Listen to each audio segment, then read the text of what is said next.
سدا ومن خلفهم سدا فأغشيناهم فهم لا يبصرون وسواء عليهم أأنذرتهم أم لم تنذرهم لا يؤمنون إنما تنذر من اتبع الذكر وخشي الرحمن بالغيب فبشره بمغفرة وأجر كريم إنا نحن نحيي الموتى ونكتب ما قدموا وآثارهم وكل شيء أحصيناه في إمام مبين واضرب لهم مثلا أصحاب القرية إذ جاءها المرسلون إذ أرسلنا إليهم 2 فكذبوهما فعززنا بثالث فقالوا إنا إليكم مرسلون قالوا ما أنتم إلا بشر مثلنا وما أنزل الرحمن من شيء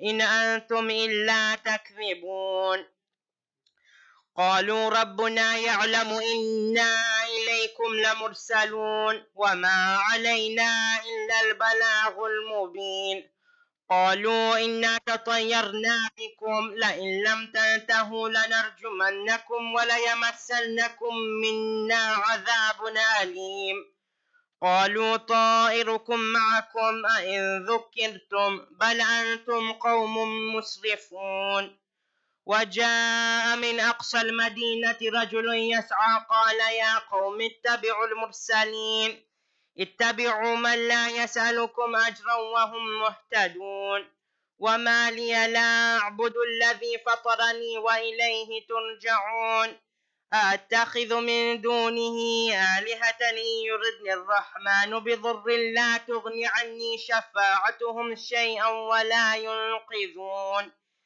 إني إذا لفي ضلال مبين إني آمنت بربكم فاسمعون قيل ادخل الجنة قال يا ليت قومي يعلمون بما غفر لي ربي وجعلني من المكرمين وما أنزلنا على قومه من بعده من جند من السماء وما كنا منزلين إن كانت إلا صيحة واحدة فإذا هم خامدون يا حسرة على العباد ما يأتيهم من رسول إلا كانوا به يستهزئون ألم يروا كم أهلكنا قبلهم من القرون أنهم إليهم لا يرجعون وإن كل لما جميع لدينا محضرون وآية لهم الأرض الميتة أحييناها وأخرجنا منها حبا فمنه يأكلون وجعلنا فيها جنات من نخيل وأعناب وفجرنا فيها من العيون ليأكلوا من ثمره وما عملته أيديهم أفلا يشكرون سبحان الذي خلق الأزواج كلها مما تنبت الأرض ومن أنفسهم ومما لا يعلمون وآية لهم الليل نسلخ منه النهار فإذا هم مظلمون والشمس تجري لمستقر لها ذلك تقدير العزيز العليم والقمر قدرناه منازل حتى عاد كالعرجون القديم لا الشمس ينبغي لها أن تدرك القمر ولا الليل سابق النهار وكل في فلك يسبحون وآية لهم أنا حملنا ذريتهم في الفلك المشحون وخلقنا لهم من مثله ما يركبون وإن نشأ نغرقهم فلا صريخ لهم ولا هم ينقذون إلا رحمة منا ومتاعا إلى حين وإذا قيل لهم اتقوا ما بين أيديكم وما خلفكم لعلكم ترحمون وما تأتيهم من آية من آيات ربهم إلا كانوا عنها معرضين وإذا قيل لهم أنفقوا مما رزقكم الله قال الذين كفروا للذين آمنوا أنطعم من لو يشاء الله أطعمه إن أنتم إلا في ضلال مبين ويقولون متى هذا الوعد إن كنتم صادقين ما ينظرون إلا صيحة واحدة تأخذهم وهم يخصمون فلا يستطيعون توصية ولا إلى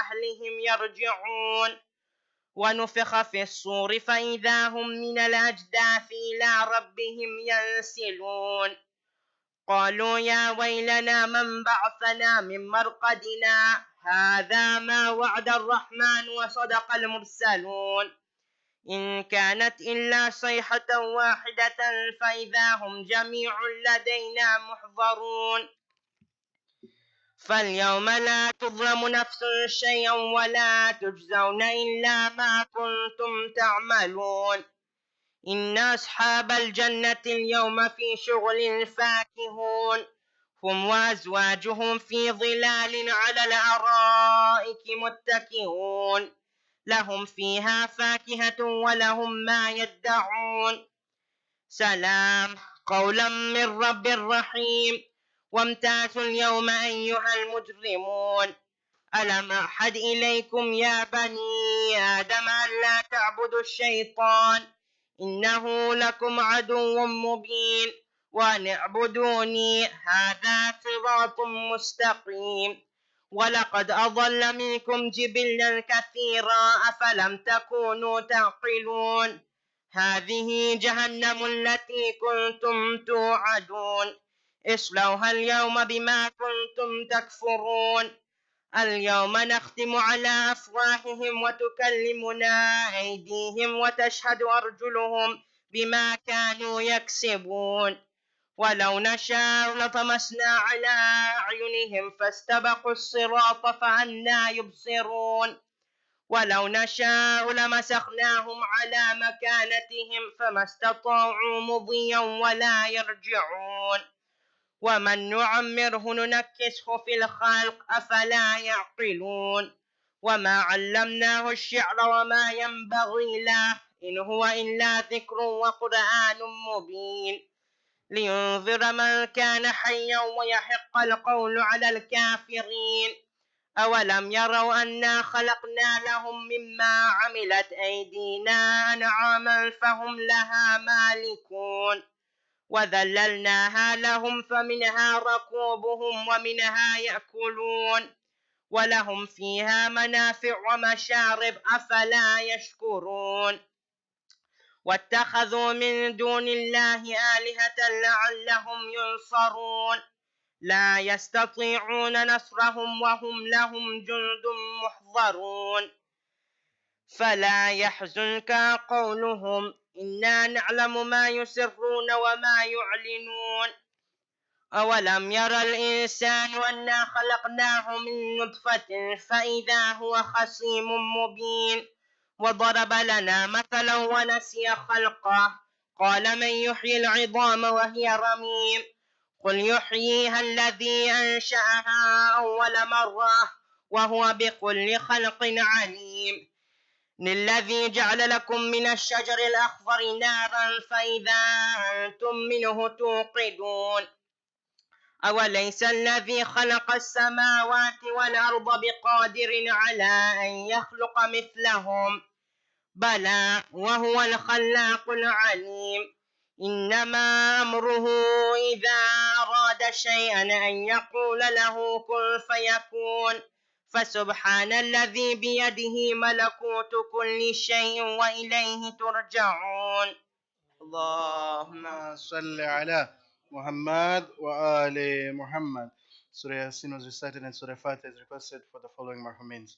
Marhum Saleh Muhammad Isa, Marhum Abdul Rasul and Abdullah Khaffan, Marhum Muhammad Fazal Jafar, Marhum Muhammad Hussein Sachulalji, Marhuma Shirin Jivraj, Marhum Ali Muhammad Jivraj, Marhum Irfan Jafar, مرحومة Maryam بايفالي bye سوناسرا and كل أرواح المؤمنين والمؤمنات سورة مباركة الفاتحة.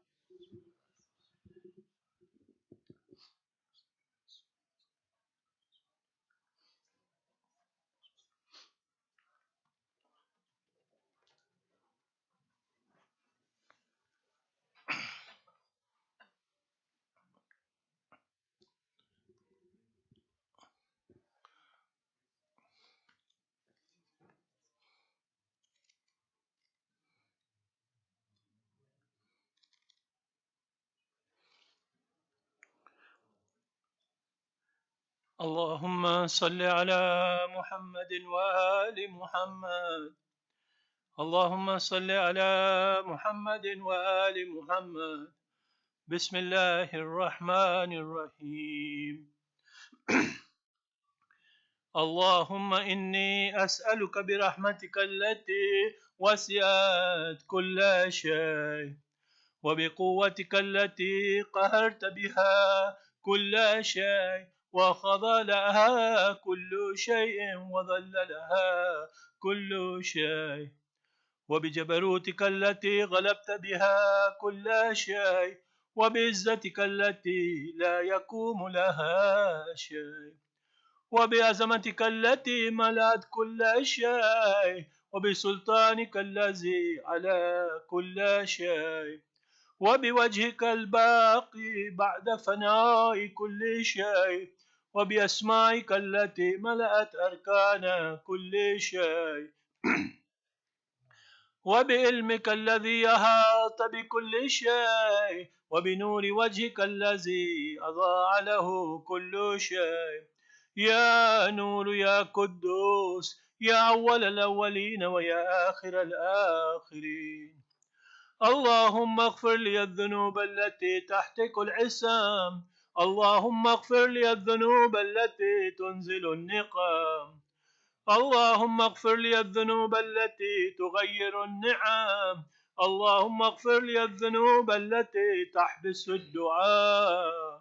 اللهم اغفر لي الذنوب التي تنزل البلاء. اللهم اغفر لي كل ذنب أذنبت وكل خطية أخطأتها. اللهم إني أتقرب إليك بذكرك واستشفي بك إلى نفسك، وأسألك بجودك أن تدنيني من قربك، وأن توضعني شكرك، وأن تلحمني ذكرك. اللهم إني أسألك سؤال خاضع متذلل خاشع، أن تسامحني وترحمني وتجعلني بقسمك راضيا قانئا، وفي جميع الأهوال متواضعا. اللهم واسألك سؤال من اشتدت فاكته، وأنزل بك عند الشدائد هاجته، وأظم فيما عندك رغبته. اللهم أزم سلطانك وعلى مكانك وخفي مكرك وظهر أمرك وغلب قهرك وجرت قدرتك، ولا يمكن الفرار من حكومتك. اللهم لا أجد لذنوبه غافرا، ولا لقبائه ساترا، ولا لشيء من أمل القبيح بالحسن مبدلا غيرك. لا إله إلا أنت، سبحانك وبحمدك ظلمت نفسي وتجرعت بجهلي، وسكنت إلى قديم ذكرك لي ومنك علي. اللهم مولاي، كم من قبيح سترت، وكم من فاد من البلاء أقلت، وكم من إثار وكيت، وكم من مكروه دفعت، وكم من ثناء جميل لست أهلا له نشرت. اللهم أذم بلائي وافرت بي سوحالي، وقصرت بي آمالي، وقادت بي أغلالي، وهبسني النفس بعد أملي، وخذتني الدنيا بغرورها، ونفسي بجنايتها ومثالي. يا سيدي فأسألك بعزتك أن لا يحجب عنك دعائي سوء عملي وفئالي، ولا تحزني بخفي ما اطلعت عليه من سري، ولا تواجلني بالعقوبة على ما عملته في خلواتي من سوء فعلي وإساتي ودوامي وتفريطي وجهالتي وكثرة شهواتي وغفلتي. وكن اللهم بعزتك لي في كل الأحوال رعوفا، وعلي في جميع الأمور عطوفا.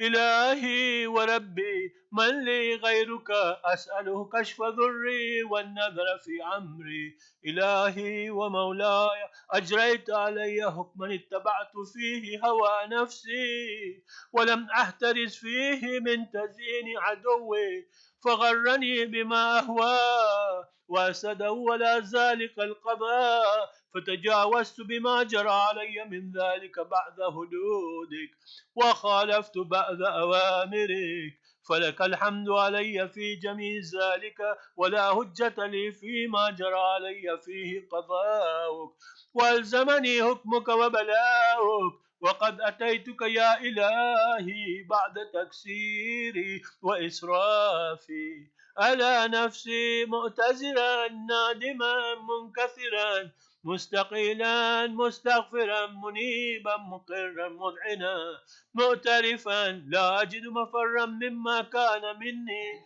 ولا مفزا أتوجه إليه في أمري غير قبولك عذري وإدخالك إياي في ساعة من رحمتك. إلهي اللهم فاقبل عذري وارحم شدة ذري وفكني من شد وثاقي، يا رب ارحم ضعف بدني ورقة جلدي ودقة عظمي، يا من بدا خلقي وذكري وتربيتي وبري وتجزيتي، هبني لابتداء كرمك وسالف برك بي يا إلهي وسيدي وربي، أتراك مؤذب بنارك بعد توحيدك وبعد ما انطوى عليه قلبي من معرفتك وليج به لساني من ذكرك واعتقده ضميري من حبك، وبعد صدق اعترافي ودعائي خاضئا لربوبيتك، هيهات أنت أكرم من أن تذي من ربيت أو تبعد من أدنيت أو تشرد من آويت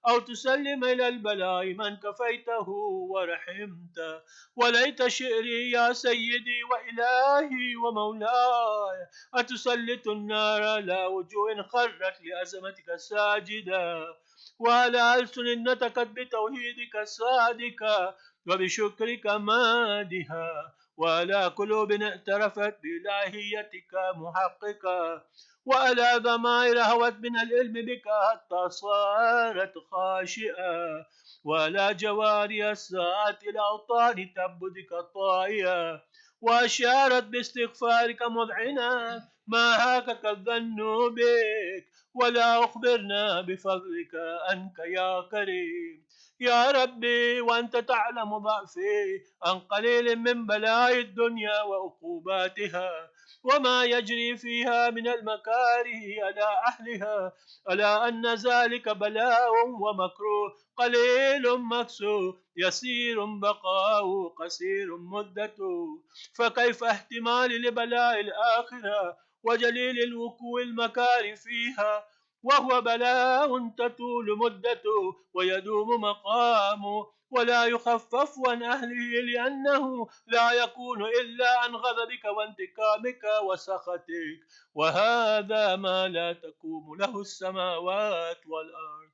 يا سيدي فكيف لي وأنا عبدك الضعيف الضليل الحقير المسكين المستكين، يا إلهي وربي وسيدي ومولاي، لأي الأمور إليك أشكو ولما من هذا الجوع وأبكي لأليم العذاب وشدتي، أملت للبلاء ومدتي، فلئن سيرتني للعقوبات مع أعدائك وجمعت بيني وبين أهل بلائك وفرقت بيني وبين أحبائك وأوليائك، فهبني يا إلهي وسيدي ومولاي وربي، صبرت على عذابك فكيف أصبر على فراقك، وهبني يا إلهي صبرت على هر نارك فكيف أصبر عن النظر إلى كرامتك، أم كيف أسكن في النار ورجاء عفوك، فبعزتك يا سيدي ومولاي أقسم صادقا لئن تركتني ناطقا لأضجن إليك بين أهلها ضجيج الآملين، ولأصرخن إليك صراخ المستصرخين، ولأبكين عليك بكاء الفاكدين، ولو نادينك أين كنت يا ولي المؤمنين، يا غاية آمال العارفين، يا غياث المستغيثين، يا حبيب قلوب الصادقين، ويا إله العالمين. أفتراك سبحانك يا إلهي وبحمدك تسمع فيها صوت عبد مسلم سجن فيها بمخالفتك، وذاك تعمازى بها بمعصيته، وهبس بين أتباكها بجرمه وجريرته، وهو يضج إليك ضجيجا مؤمل لرحمة، ويناديك بلسان أهل توحيدك، ويتوسل إليك بربوبيتك. يا مولاي، فكيف يبقى في العذاب وهو يرجو ما سلف من حلمك؟ أم كيف تولمه النار وهو يعمل فضلك ورحمتك؟ أم كيف يوركه لهيبها وأنت تسمع صوته وترى مكانه؟ أم كيف يشتمل عليه زفيرها وأنت تعلم ضعفه؟ أم كيف يتقلقل بين أتباكها وأنت تعلم صدقها؟ أم كيف تزجر زبانيتها وهو يناديك يا رب؟ أم كيف يرجو فضلك في إتك منها فتترك فيها؟ هيهات ما ذلك الظن بك، ولا المعروف من فضلك، ولا مشبع لما عملت به الموحدين من برك وإحسانك، فباليقين أكتوا لولا ما حكمت به من تعذيب جاهدك وقضيت به من إخلاد معاندك، لجلت النار كلها بردا وسلاما، وما كان لأهد فيها مقرا ولا مقاما، لكنك تقدست أسماؤك، أقسمت أن تملأ من الكافرين من الجنة والناس أجمعين، وأن تخلد فيها المعاندين، وأن تجل ثناؤك قلت مبتدئا، وتطولت بالإنعام متكرما. أفمن كان مؤمنا كمن كان فاسقا لا يستوون. إلهي وسيدي، فأسألك بالقدرة التي قدرتها، وبالقضية التي حتمتها وهكمت وغلبت من عليه أجريتها، أن تهب لي في هذه الليلة وفي هذه الساعة كل جرم أجرمته، وكل ذنب أذنبت، وكل كبيه أسررت، وكل جحل عملته، كتمته أو أعلنته، أغفيته أو أظهرته، وكل سيئة أمرت بإثباتها الكرام الكاتبين الذين وكلتهم بحفظ ما يكون مني، وجعلتهم شهودا علي مع جوارهم، وكنت أنت الرقيب علي من ورائهم والشاهد لما خفي عنهم، وبرحمتك أغفيت، وبفضلك سترت، وأن توفر حظي من كل خير أنزلت، أو إحسان فضلت، أو بر نشرت، أو رزق بسطت، أو ذنب تغفره، أو خطأ تستره. يا ربي يا ربي يا رب، يا إلهي وسيدي ومولاي ومالك ركي، يا من بيده ناصيتي، يا عليما بذري ومسكنتي، يا خبيرا بفكري وفاقتي، يا ربي يا ربي يا رب، أسألك بحقك وقدسك وعظم صفاتك وأسمائك أن تجعل أوقات من الليل والنهار بذكرك معمورا، وبخدمتك موصولا، وأعمال عندك مقبولا، حتى تكون أعمالي وأورادي كلها وردا واحدا، وهالي في خدمتك سرمدا. يا سيدي، يا من عليه معولي، يا من إليه شكوت أحوالي، يا ربي يا ربي يا رب، قوي على خدمتك جوارحي، واشدد على العظيمة جوانه، وهب لي الجد في خشيتك والدوام في الاتصال بخدمتك، حتى أسرع إليك في ميادين السابقين، وأسرع إليك في البارزين، واشتاق إلى قربك في المشتاقين، وأدنو المخلصين، وأخافك مخافة الموقنين واجتمع في جوارك مع المؤمنين. اللهم ومن أرادني بسوء فارده، ومن كادني فكد، واجعلني من أحسن يبيدك نصيبا عندك، واقرب بهم منزلة منك، وأخصهم زلفة لديك، فإنه لا ينال ذلك إلا بفضلك، وجد لي بجودك، واعتف علي بمجدك، واحفظني برحمتك، واجعل لساني بذكرك لهجا، وقلبي بحبك متيما، ومن علي بحسن إجابتك، وأكلني أثرتي، واغفر ذلتي، فإنك قضيت على عبادك بعبادتك، وأمرتهم بدعائك، وضمنت لهم الإجابة. فإليك يا رب نسبت وجهي، وإليك يا رب مددت يدي، فبعزتك استجب لي دعائي، وبلغني مناي، ولا تقطع من فضلك رجائي، واكفني شر الجن والإنس من أعدائي، يا سريع الرضا اغفر لمن لا يملك إلا الدعاء، فإنك فعال لما تشاء، يا من اسمه دواء وذكره شفاء وطاعته غنى، ارحم من رأس ماله الرجاء وسلاحه البكاء، يا سابغ النعم، يا دافع النقم، يا نور المستوحشين في الظلام، يا عالما لا يعلم، صل على محمد وآل محمد، وافعل بما أنت أهله، وصلى الله على رسوله والأئمة الميامين من آله، وسلم تسليما كثيرا.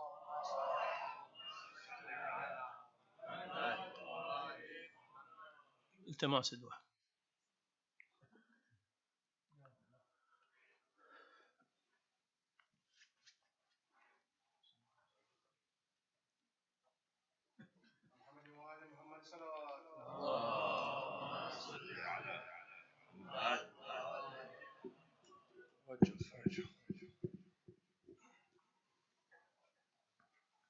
صلوات على محمد وآل محمد.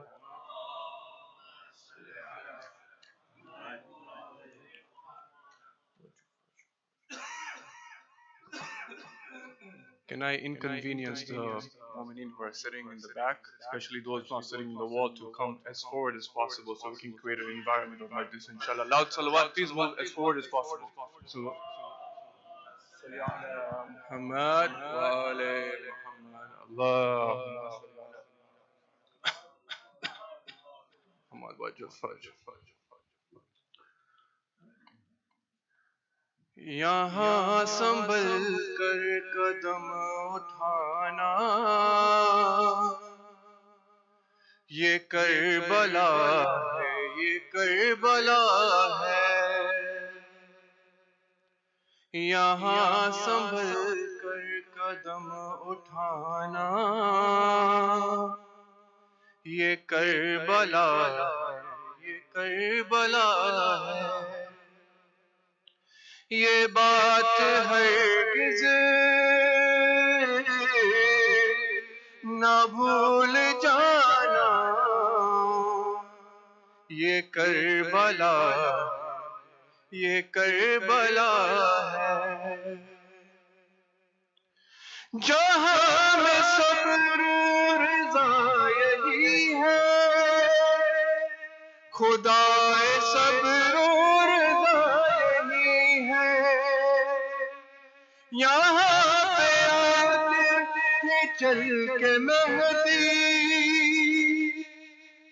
बेहिश्त ज़हरा ये सरज़मी है। यहाँ है ज़हरा का आना जाना, ये करबला, ये करबला है। دعائیں دیں گے حسین تم کو، یہاں پہ آنسو گے بہائے، جہاں پہ بیٹی نے بے وطن کی ستمگروں سے تماچے کھائے، یہاں پہ خوشیوں کو بھول جانا یہ کربلا، یہ کربلا ہے، یہاں پہ گزری ہے وہ قیامت، ملا نہ اس کو سکون اب تک، ردائے کرنے کے ہم میں آپ دے، ستم لحد میں روتا ہے خون اب تک، یہاں پہ ہرگز نہ مسکرانا یہ کربلا، یہ کربلا ہے، یہاں پہ ہر بھی تھا ملا بھی، کتاب ہستی کو پڑھ کے دیکھو، صدائے مومن جو آ رہی ہے، تم اس طرف ہو یا اس طرف ہو، تمہیں عمل سے ہے اب بتانا یہ کربلا، یہ کربلا ہے، کہیں پہ قاسم ہوئے ہیں ٹکڑے، کہیں پہ زی سے گرے تھے مولا، کہیں سکینہ آنسوؤں سے لپٹی، کہیں پہ اصغر نے تیر کھایا، یہی غریبی کا ہے ٹھکانہ یہ کربلا، یہ کربلا ہے، کسی کے دل میں لگی ہے برچی، کسی کے بازو کٹے یہیں پر، علی کی بیٹی کے کتنے یوسف لہو میں ڈوبے اس زمین پر، لٹا ہے سادات کا گھرانہ یہ کربلا، یہ کربلا ہے،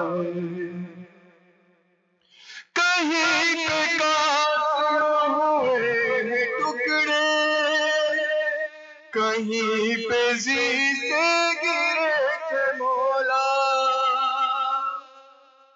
کہیں سکینہ آنسوؤں سے لپٹی، کہیں پہ اصغر نے تیر کھایا، یہی غریبی کا ہے ٹھکانہ یہ کربلا، یہ کربلا ہے، رہے کہیں بھی جہاں میں جا کر حسین والے جانتے ہیں، ہم اہل ماتم کا دل تقیم یہاں کی مٹی سے ہی بنے، یہاں ہے واپس پلٹ کے آنا یہ کربلا یہ کربلا ہے، یہاں سنبھل کر قدم اٹھانا، یہ کربلا یہ کربلا ہے۔ صلوات علی محمد وعلی محمد۔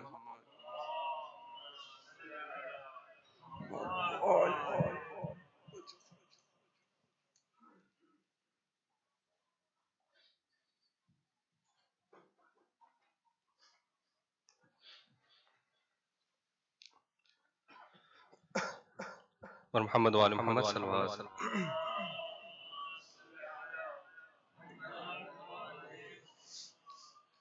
منقبت کے چند اشعار سے شروع کرنا چاہوں گا مولا حسین کی شان میں، بر محمد وعلی محمد صلی اللہ علیہ وسلم۔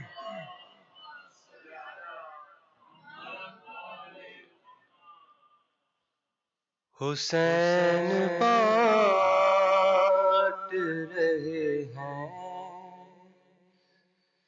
نجات لے جاؤ، حسین بانٹ رہے ہیں نجات لے جاؤ، کچھ آنسو کے بز کائنات لے جاؤ، حسین بانٹ رہے ہیں نجات لے جاؤ، اور یہ کربلا ہے یہ معجز نما کی بستی ہے، یہ کربلا ہے یہ معجز نما کی بستی ہے، کفن میں اس کے لپیٹو حیات لے جاؤ، کفن میں اس کے لپیٹو حیات لے جاؤ، حسین بانٹ رہے ہیں نجات لے جاؤ، اور لہد کو کیا ہے مہکنے لگے گی خلد بری، لہد کو کیا ہے مہکنے لگے گی خلد بری، ذرا سی خاک شفا اپنے ساتھ لے جاؤ، حسین بانٹ رہے ہیں نجات لے جاؤ، اور یہ آپ تمام ماتمیوں کے لیے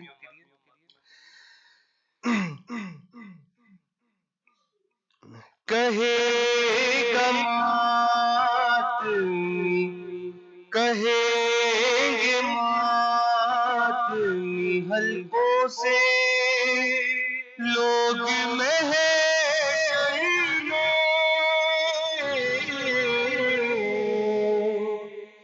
کہیں گے ماتمی حلقوں سے لوگ محشر میں، ہمیں حسین کی جنت میں ساتھ لے جاؤ، ہمیں حسین کی جنت میں ساتھ لے جاؤ، اور قسم حسین کی پرسے میں کم ہی لگتا ہے، قسم حسین کی پرس میں کم ہی لگتا ہے، بلند جتنا بھی ماتم میں ہاتھ لے جاؤ، بلند جتنا بھی ماتم میں ہاتھ لے جاؤ۔ اور کہا حبیب نے آقا سے مانگتے ہو دعا،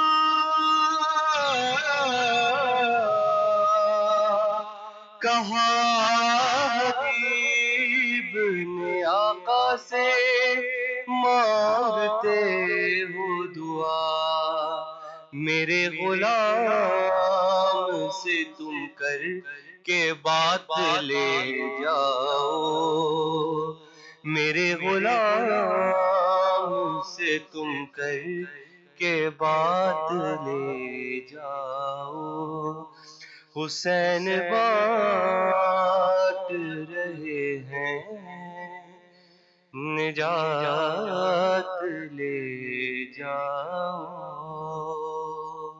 محمد وآل محمد صلی اللہ علیہ وسلم۔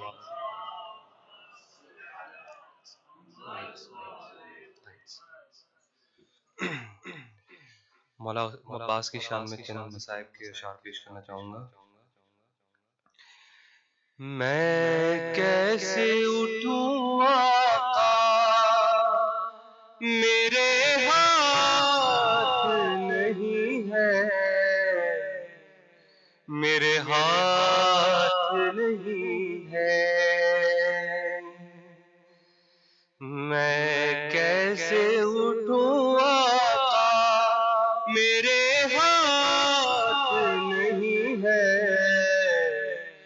میرے ہاتھ نہیں ہے، پاؤں نہیں چھو سکتا، میرے ہاتھ نہیں ہے، میرے ہاتھ نہیں ہے، آقا یہ غلامی کا صلہ کیسا دیا ہے، کس شان سے سر آپ نے زانوں پہ رکھا ہے، اٹھ کر سلام کرتا میرے ہاتھ نہیں ہے، میرے ہاتھ نہیں ہے، جو حافظ تیرے کام نہ آئے میرے مولا، بچپن میں ہی کٹ جاتے تو ہوتا بہت اچھا، تم ان کو نہیں چونا، میرے ہاتھ نہیں ہے، میرے ہاتھ نہیں ہے، دل روتا ہے مرتے ہوئے، کیا بے ادبی ہے، جن ہاتھوں کے کٹنے سے کمر شکی چکی ہے، سیدھی نہیں کر سکتا، میرے ہاتھ نہیں ہے، میرے ہاتھ نہیں ہے، گودی میں سکینہ کو اٹھاؤں گا میں کیسے، کس طرح نبھاؤں گا غلامی کے سلیقے، یہ کم تو نہیں صدمہ میرے ہاتھ نہیں ہے، میرے ہاتھ نہیں ہے، جب زی سے زمین کی طرف آنے لگا مولا،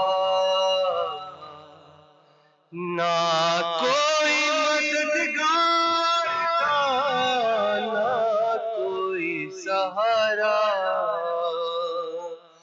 اس وقت خیال آیا میرے ہاتھ نہیں ہے، میرے ہاتھ نہیں ہے، میں دامن چادر تھا محافظ تھا حرم کا، اب زندہ بھی رہ جاؤں تو کیا فائدہ کا، زینب کو بتا دینا میرے ہاتھ نہیں ہے، میرے ہاتھ نہیں ہے، بھاری ہے علم تم نہ اٹھاؤ اس مولا، ٹوٹی ہے کمر دیکھیے تنہا نہ اٹھے گا، آقا میں ہوں شرمندہ میرے ہاتھ نہیں ہے، میرے ہاتھ نہیں ہے، آزائے بدن ہو تو پیکر نہیں ہوتا،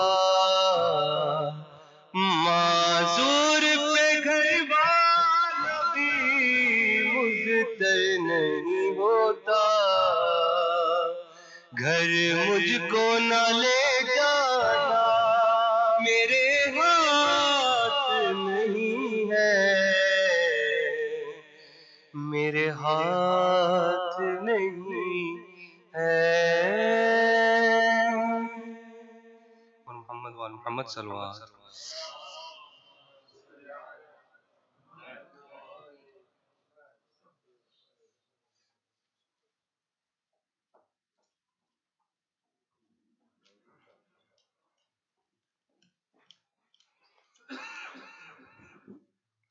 محمد وآل محمد صلوات. اللهم صل على Muhammad wa ali Muhammad. Let us all recite 5 times I am Yujibu for all those who are sick. As requested especially for brother Naushad, Hasnan Yalarakia and all those others that are sick, near and far, for the safety of the Muslimin, safety of our holy places, and all others in need of du'as. Bismillahir Rahmanir Rahim. أما يجيب المضطر إذا دعاه ويكشف السوء أما يجيب المضطر إذا دعاه ويكشف السوء أما يجيب المضطر دعاه ويكشف السوء أما يجيب المضطر إذا دعاه ويكشف السوء أما يجيب المضطر إذا دعاه ويكشف السوء. اللهم صل على محمد وآل محمد. بر حبيبه خدا ختم الأنبياء محمد وآل محمد صلوات.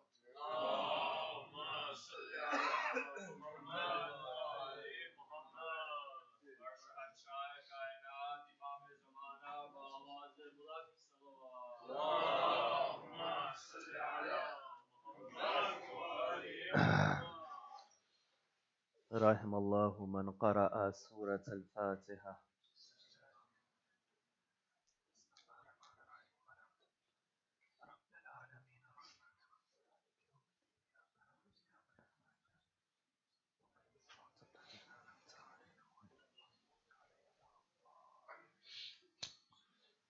أعوذ بالله من الشيطان الرجيم.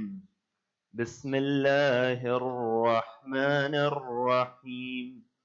الحمد لله رب العالمين، والحمد لله الذي هدانا لهذا وما كنا لنهتدي لولا أن هدانا الله، والصلاة والسلام على إمام القبلتين ونبي الحرمين وأفضل الثقلين وجد الحسن والحسين، الذي سمي في السماء بأحمد وفي الأرض بأبي القاسم محمد، وعلى أهل بيت الطيبين الطاهرين المعصومين الصادقين، والذين ذهب الله عنهم الرجس وطهرهم تطهيرا. اللهم صل وسلم وزد وبارك على صاحب دعوة النبوية والصولة الحيدرية والعصمة الفاطمية والحلم الحسنية والشجاعة الحسينية والعبادة السجادية والمآثر الباقرية والآثار الجعفرية والعلوم الكاظمية والحجج الردبية والجود الثقفية والنكاوة النكبية والهيبة العسكرية والغيبة الإلهية. اللهم عجل فرجه وسهل مخرجه.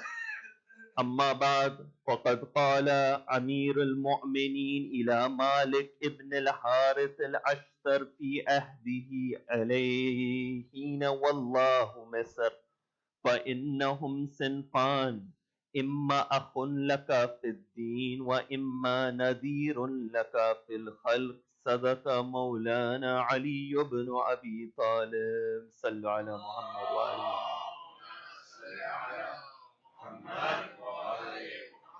For the love of Ahlul Bayt alayhim assalam, sallu ala Muhammad wa ali Muhammad. For the love of Fatima Zahra, sallu ala Muhammad wa ali Muhammad.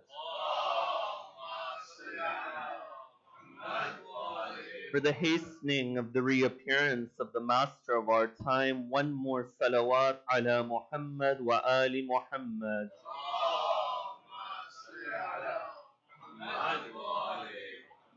The line which I just recited at the beginning of this majlis is the famous line of Amir al-Mu'mineen, where he states that people are of two types. Either they are your brothers in faith or they are your equals in humanity. This line, of course, is a line which is contained within the famous letter of Amir al-Mu'mineen to the companion by the name of Malik al-Ashtar. This letter, of course, being letter 53 in Nahjul Balagha, or letter 52 according towards varying versions, is a letter through which many individuals throughout the centuries have derived inspiration. Why? Because you find from one angle, this letter has been seen as the ideal in terms of governance. But from a second angle, you find that there is a more general and universal application from the teachings of this letter. That although Amir al-Mu'mineen is addressing the ruler, he is addressing his governor, you find that there are ethical principles found within this letter that apply to every single society, every single person, and every single time period, making it a letter worthy of analysis. Now, the sad reality is that oftentimes when we have these documents of Ahlul Bayt, whether it's Sahifa Sajjadiyah, whether it's the traditions of Ahlul Bayt, we haven't given due right towards these traditions. As in, I remember the example of Shaheed Murtada Mutahari. He would speak about his relationship with Nahjul Balagha as a youth, and he would give this example.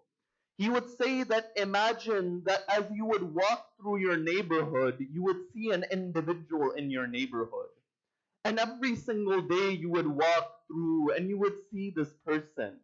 That although you would see him, you didn't know who this person was. You never had a conversation with him. But one day you decide to sit with this person. And when you sit with him, you recognize that you have much in common. This is a person you can connect with. This is a person you can have a relationship with. Shaheed Murtada Mutahiri says that my relationship with Nahjul Balagha was as such that although I would see this book upon the bookshelf of my father, I wouldn't pick up this book. It's only when I built the connection with this book, I began to realize what a valuable book this is.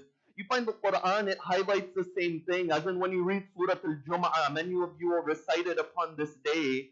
You say, مَثَلُ الَّذِينَ حُمِّلُوا التَّوْرَاةَ ثُمَّ لَمْ يَحْمِلُوهَا كَمَثَلِ الْحِمَارِ يَحْمِلُ أَسْفَارًا.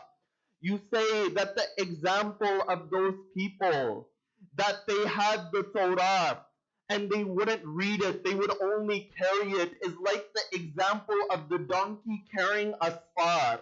You find asfar is the plural of sifar. Sifar is a book which contains the realities of life, the realities of religion. That this verse over here, which many of you will recite tomorrow, from the first angle, it gives a warning towards the Jews that, oh people, that although within your text it is explicitly written that the Prophet will come in Medina by the name of Muhammad sallallahu alayhi wa alihi. You haven't given due right towards this individual. You've neglected your works. It's as if you are a donkey who only carries them but does not read them. But at the second level, you find that it's a warning towards the Muslims. That when Allah has given you a book like the Quran, a book that contains the realities of the universe, whether at the spiritual level or the physical level or the metaphysical level, that don't just carry this book, don't just make it a part of your wedding traditions or when somebody dies or a decoration piece upon your bookshelf, but rather this is a book to enliven the hearts. And whether it is the Quran or Samit or the text of the Quran or Natik, the speaking Quran, you find each of them has a due right and a reality. And this is why upon this night, the subject of analysis, as many of you have presumed, is examining that letter of Amir al-Mu'mineen to Malik al-Ashtar. Now, many of you, you may say to me that what is the relevance of this letter? That in these 10 days, out of all of the topics to analyze, why is this subject worthy of analysis from the first angle? You find that the discussion of governance is a discussion which is relevant in every single society. No matter what the society is, people, they discuss that what is the appropriate form of government. They discuss that what should be the demeanor of a leader in society. They discuss what should be the relationship between the polity, between the governed and the governor. But you find from the second level, each of us are a ruler and we are leaders in our own ways. Many of us, we are leaders within the mosque. You find this letter applies to them. Many of us are leaders within the workplace. This letter applies to them. Many of us are leaders within our own households. This letter applies to them. But no, if I can make it more general, you find anyone who has social interaction can benefit from the letter of Amir al-Mu'mineen to Malik al-Ashtar. But you find from another level, within this world, you find many are discussing what is the true nature of Islam. Is Islam a religion as how it is portrayed on the media? Is Islam represented by those individuals who are carrying out terrorism, or is there a different reality towards Islam? You find from amongst those documents which show the true nature of this religion is the letter of Amir al-Mu'mineen. You know, I remember Ranjiv Gandhi. Ranjiv Gandhi used to be the Prime Minister of India between 1984 and 1989. Ranjiv Gandhi would give each of his ministers the letter of Amir al-Mu'mineen to Malik al-Ashtar. That he would say to them that learn from this letter. Further than that, you find in 2002 when Kofi Annan, he writes the Arab Human Development Report, which is available online. He says that I am surprised that there is anarchy in the Arab world when you have the example of Ali ibn Abi Talib. Then further than that, he states that the letter of Ali to Malik al-Ashtar is the greatest letter in governance ever written. That this line isn't a small line.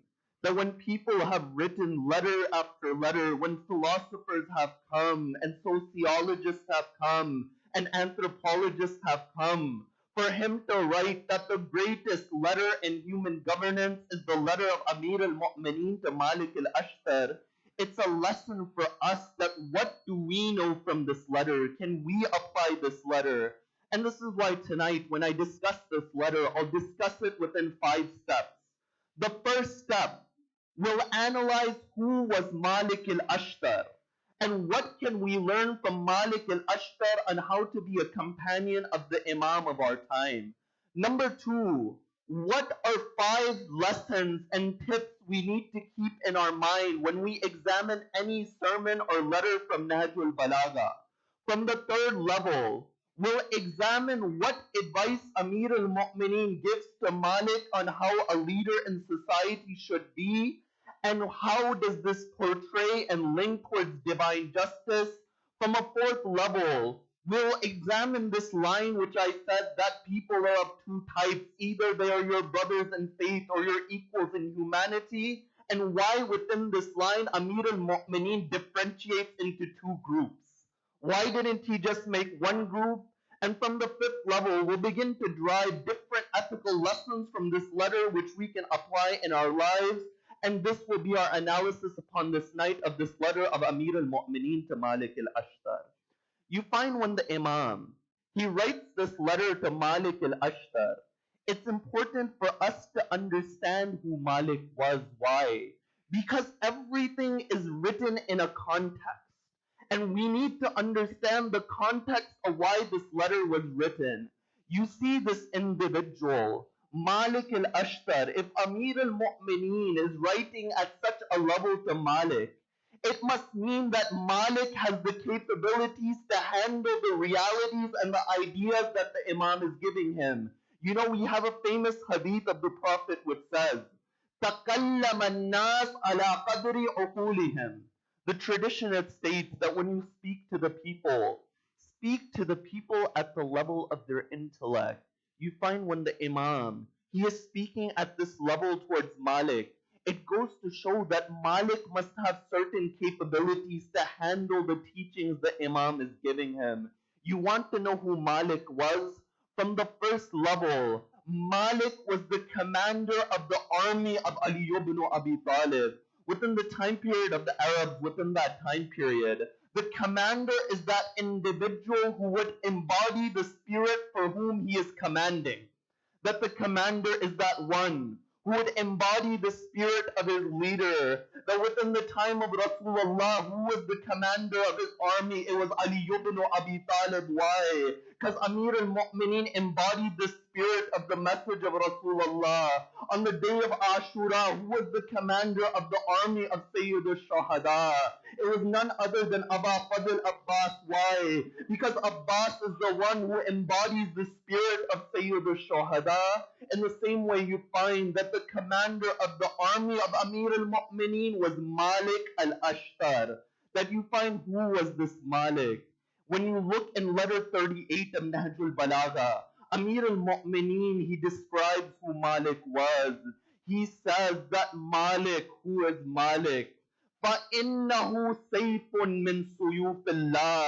Malik is a sword from amongst the swords of Allah, whose edge never becomes dull and neither does he miss his target. When Malik tells you to attack, attack. When he tells you to stay, stay. Because neither does he move anyone forward, nor does he move anyone backward except by my command. He says, لا يؤخر ولا يقدم إلا عن أمري. That this is the first lesson from Malik. Malik is that individual who would move by the command of the Imam of his time. That when we want to learn from Malik how to be those who are with the Imam of our time, the first lesson we derive is this reality. Malik would move by the command of the Imam of his time. I mentioned the incident upon the day of Siffin, that Malik, he had reached the last row upon the day of Siffin. He's in front of the tent of Muawiyah. Muawiyah, arguably the greatest enemy of Ali Muhammad. You find this individual Malik. He goes towards the tent. As he's about to break through the tent, a messenger comes and says, "Oh Malik, Ali is calling you back." You find at that moment Malik has an internal struggle. In front of him, his emotions say Muawiyah is there. His mind says Muawiyah is there. But on the other side, Malik, he recognizes the command has come from the Imam of his time. There'll be moments in our life that we'll have choices to make. We'll stand in between two sides. We won't know which way to move. But you find those who can abide by their naturality, abide by the command of their Imam, Allah brings blessing into their lives. If you don't believe me, I'll give you the tradition of Imam al-Sadiq from Al-Kafi. The Imam in Usul al-Kafi, he states that none understands our traditions. He says none understands our traditions except three groups. The first is the prophets. The second are those closest angels, al-malaikatul muqarrabun. And the third is that believer whose heart has been tested. You find the believer whose heart has been tested. That individual, he gains more of the realities of the knowledge of Ahlul Bayt. You find this is who Malik was. You want to know Malik? Look at the name of Malik. His name is Malik ibn al-Harith al-Nakha'i al-Ashtar. This word Nakha'i symbolizes that he is from the Nakha tribe of Yemen. You see, in Yemen, there were a number of individuals who became the confidants and the companions of Amir al-Mu'mineen. After all, the people of Yemen, they came to Islam by the blessings of Ali ibn Abi Talib. The Rasulullah, he sends Khalid bin Walid and two other individuals. He says, call them towards Islam. 6 months pass by, nobody comes towards Islam. After that, he sends Amir al-Mu'mineen. You know how many sermons the Imam gives in Yemen? He gives 2 sermons in Yemen. He gives one in the morning time after Fajr. You find the biggest tribe of Yemen, the tribe of Hamadan, they come towards Islam. And he gives another sermon through which another large group comes towards Islam. You find from amongst those individuals was Malik al-Ashtar. And if you want to learn another lesson from Malik, we find that there are 2 things in the life of Malik. Number 1, Malik had the ability to be the commander of the army of Amir al-Mu'mineen. But alongside ability, piety needs to be there as well. There were many in history, they had virtues. They had bravery, but they didn't have ilm and piety with them. Bravery without knowledge turns into dhulm and oppression. That you look at a man like Khalid bin Walid, but when piety and knowledge and ability come in one place, then you have individuals who are the followers of Ali ibn Abi Talib. One day it's stated that Malik is walking through the streets of Kufa. As Malik is walking through the streets of Kufa, a man throws a date seed at Malik. Malik was a little bit darker complexion. They say to that man, "Oh man, do you know what you've done?" He says, "I've done nothing wrong. There was a man with a darker complexion, I threw a date seed at him." He says, "You just threw a date seed at Malik al-Ashtar." He says, "Malik al-Ashtar? Which Malik al-Ashtar?" He says, "The commander of the army of Ali ibn Abi Talib." The man, you can imagine his worry at that moment. He begins to look for Malik. Where is Malik so I can ask forgiveness? They say that Malik is in Masjid al-Kufa. He goes towards Masjid al-Kufa. At that moment, Malik was praying. He waits for Malik to finish praying. And he says to him, "Oh Malik, I didn't know it was you. Forgive me." He's speaking about the worldly position of Malik. If only understood the spiritual position of Malik. You find Malik, he says, "Oh man, don't worry. The reason I came to this mosque is to pray 2 units of prayer in order that Allah can forgive you." This is Malik al-Ashtar whom the Imam writes to. And it is this Malik that the Imam, he sends him towards Egypt. At that time, before Malik, Muhammad bin Abi Bakr was the governor of Egypt. Muawiyah, he sends Amr bin As with 6,000 troops to take over the land of Egypt. So Muhammad bin Abi Bakr, he writes to the Imam that send a strong individual to solidify this land. Amir al-Mu'mineen, he gives this letter, he gives it with Malik al-Ashtar. But you know, history, it records that Malik, he doesn't reach Egypt, that along the way there would be oases, there would be halting stations. Malik was poisoned at one of those halting stations. And when Malik is poisoned, you find that Muawiyah says a line which shows the status of Malik. What does Muawiyah say? Muawiyah, Tabari, he records that Muawiyah, he says, now I have cut both of the right arms of Ali ibn Abi Talib. I killed Ammar bin Yasir at Safin, and now I have killed Malik al-Ashtar. History, it says that Amir al-Mu'mineen was aggrieved by the death of Malik. He would say, Malik, who is Malik? If Malik was a rock, he would be unparalleled. And if he was a stone, no one would be able to penetrate through Malik. The women have become barren to give birth to an individual like Malik. And if you want to understand Malik in one word, he says a line which shows his status. He says, Kana li kama kuntu li Rasulillah. Listen to this line. Amir al-Mu'mineen says that Malik was to me as I was to the Prophet of God. You know, we haven't fathomed this line. Everything tells us we don't compare an infallible with the fallible. But Amir al-Mu'mineen says, Kana li kama kuntu li Rasulallah. After all, this is that Malik upon whom Amir al-Mu'mineen would rely. And Amir al-Mu'mineen, he gives this letter to Malik al-Ashtar. Now, before I begin the analysis of the text of this letter, there are 5 points any student or scholar of Nahjul Balagha needs to keep in mind when he examines any sermon or letter from Nahjul Balagha. The first point to keep in mind is that when you look at Nahjul Balagha, you find it's divided into 3 sections. The first section is the sermons of Amir al-Mu'mineen. The second section are the letters of Amir al-Mu'mineen. The third section are the sayings of Amir al-Mu'mineen. You know, oftentimes when we open Nahjul Balagha, we open to the first sermon. We see Amir al-Mu'mineen speaking about Tawheed. We see him saying, Alhamdulillah alladhi la yablughu midhatahu al-qailun. And we read all of this. We say this book is above us. We close Nahjul Balagha. But you find the ulama have given advice. They say there are different ways to approach this book. From the first level, you can approach this book in a thematic way.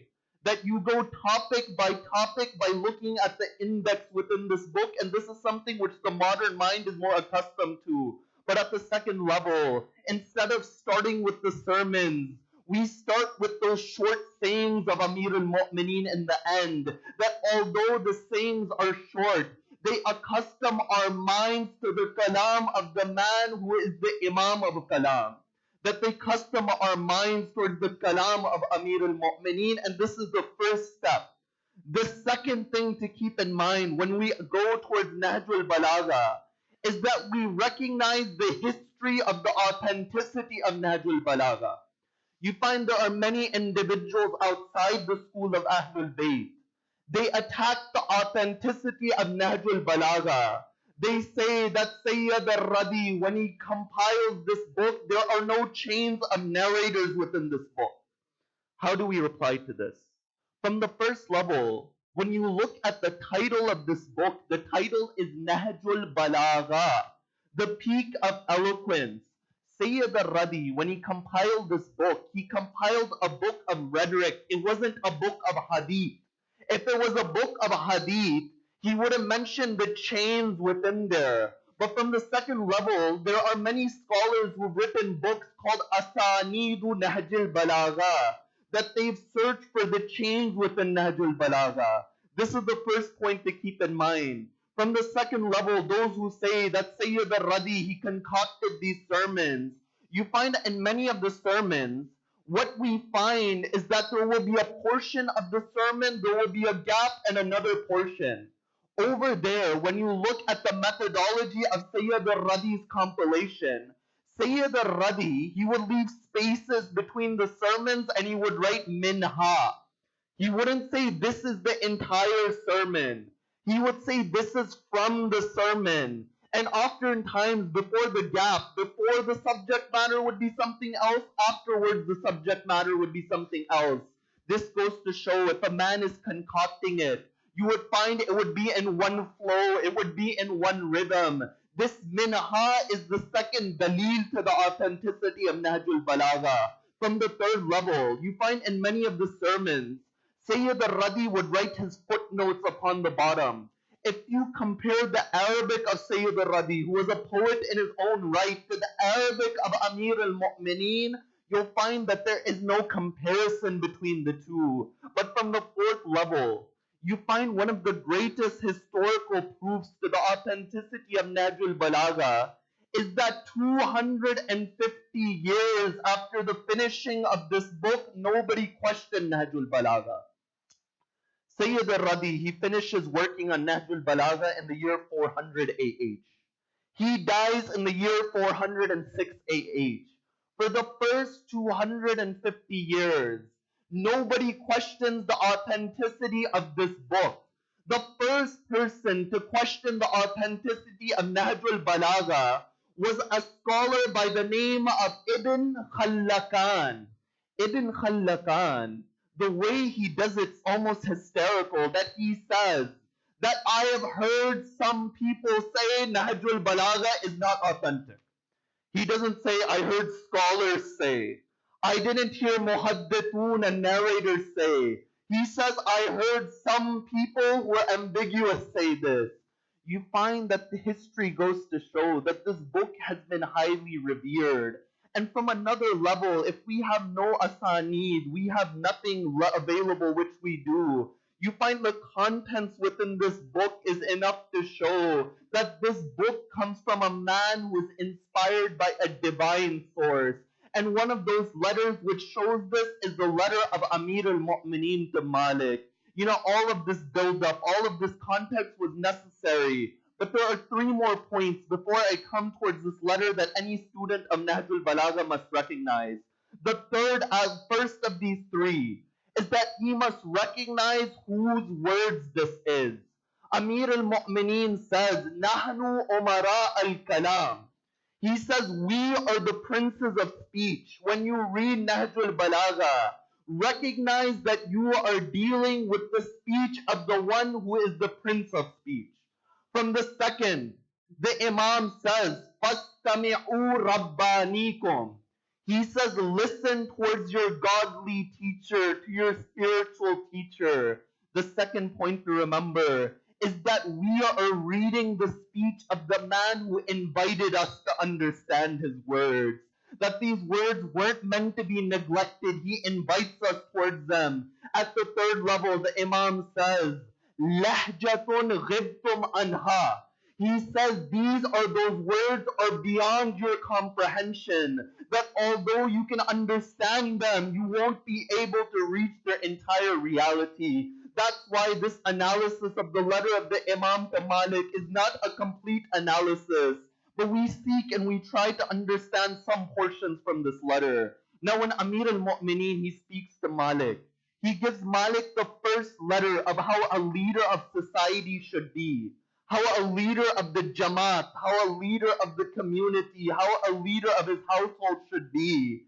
He says, O Malik, that break your heart off from the passions, especially when they begin to increase.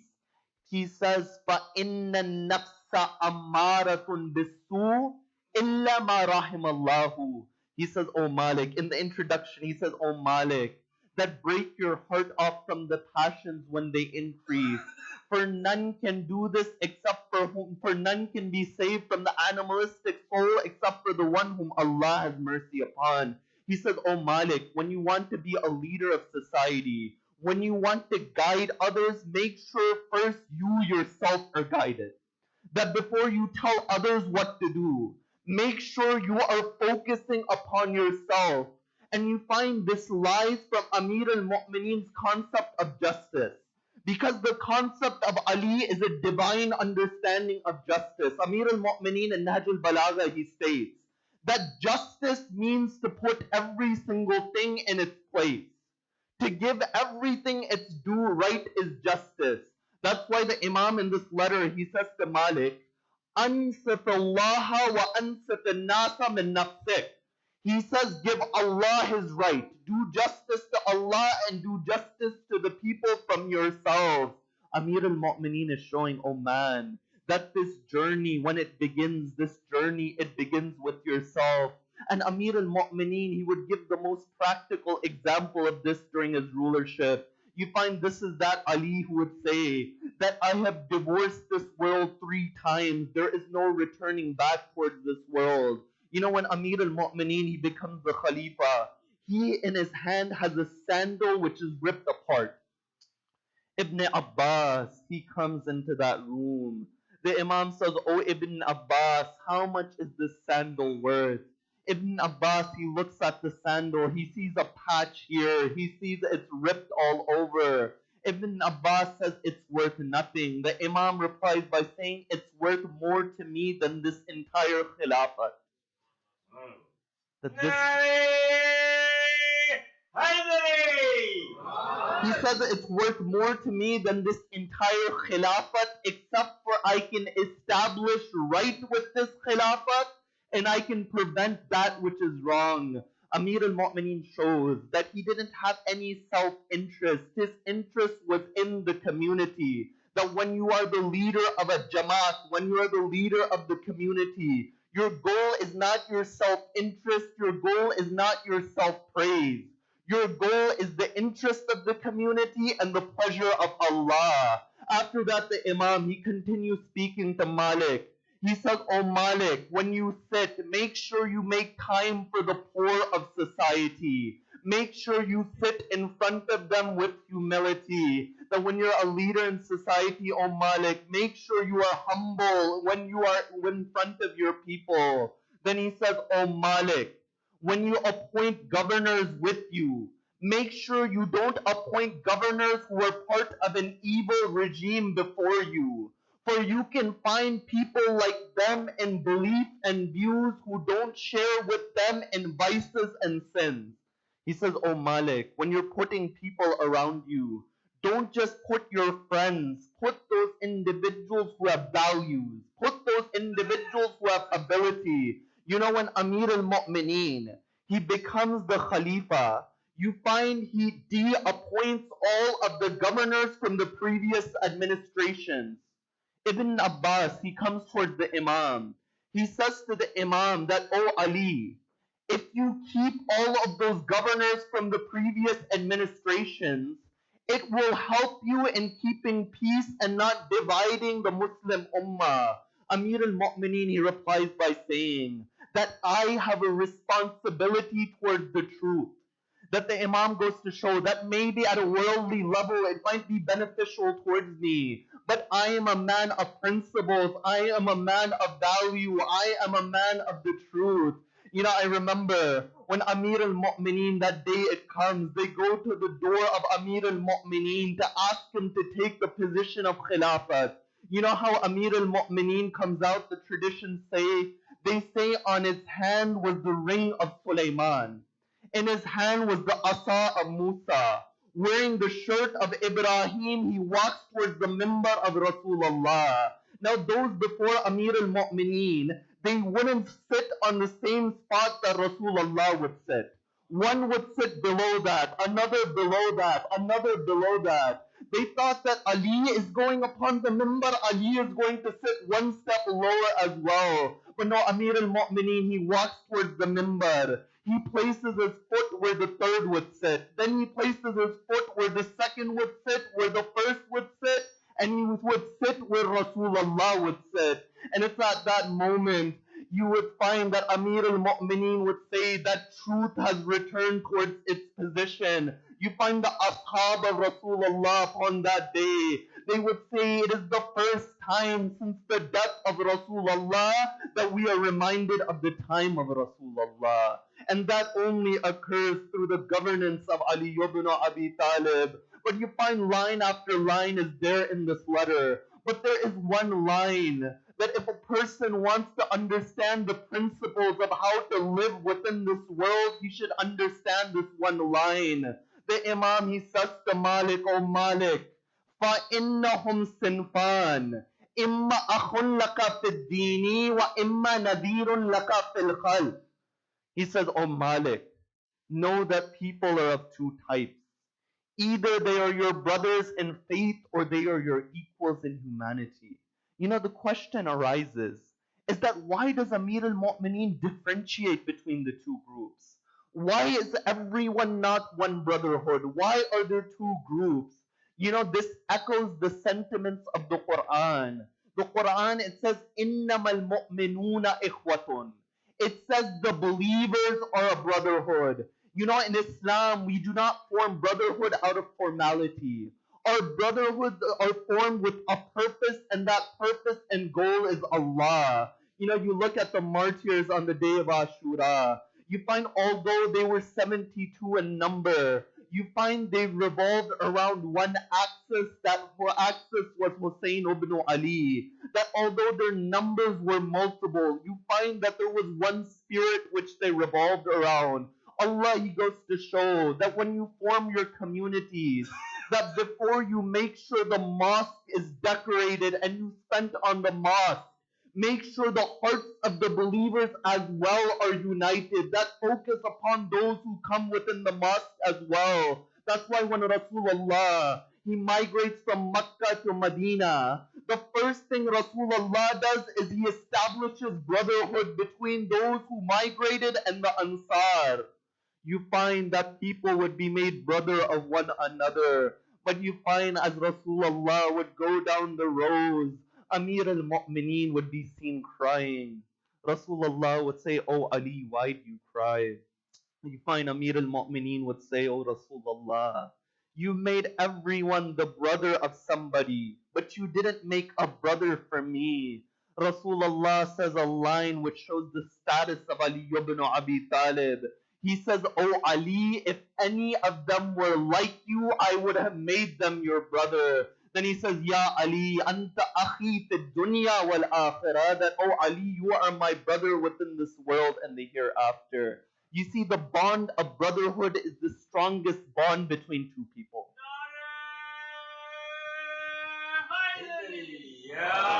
You might you may ask me the question that how can you say the bond of brotherhood is the strongest bond? Isn't the bond between a parent and their child stronger? I say no, that is a different type of bond because one group has to obey the other group. That they're at different levels, but when it comes to brotherhood, you find they're at the same level. Amir al-Mu'mineen, he highlights this. But then after that, he gives line after line. And the time is against me, but as many of the lines from the sermon as I remember, I'll mention towards them as much as time allows. You find Amir al-Mu'mineen, he begins to speak to Malik. He says, O Malik, know that the people will watch your dealings in the way you used to watch the dealings of those before you. That, O Malik, before you there were governments. Both of them were just and they were unjust as well. Then he says, O Malik, know that the people may have slip-ups. The people may make mistakes. But, O Malik, forgive them in the way that you would want Allah to forgive you. Then he says, O Malik, know that you stand over the people, and your Imam stands over you, and Allah's command stands over your Imam. Malik is showing a lesson that oftentimes we in our lives, we say, Astaghfirullah, Astaghfirullah, but a member of our community asks for forgiveness, we say, no, leave. Amir al-Mu'mineen says, O Malik, that if you want Allah to forgive you, then forgive the creation of Allah. Then after that, he says, O Malik, it is upon the leader to cover the faults of his subjects. For if he covers the faults of his subjects, then Allah will cover his faults. I remember that they asked Marhum Ayatullah al-Khuwi that when somebody passes away, and you walk around the body of that individual, you say this line, Allahumma inna la na'lamu minhu illa khair. And if it's a female, you say minha, you say minha, the feminine version. You know, they said to Ayatollah Hui that within this line you are saying that we do not know anything from this person except for good.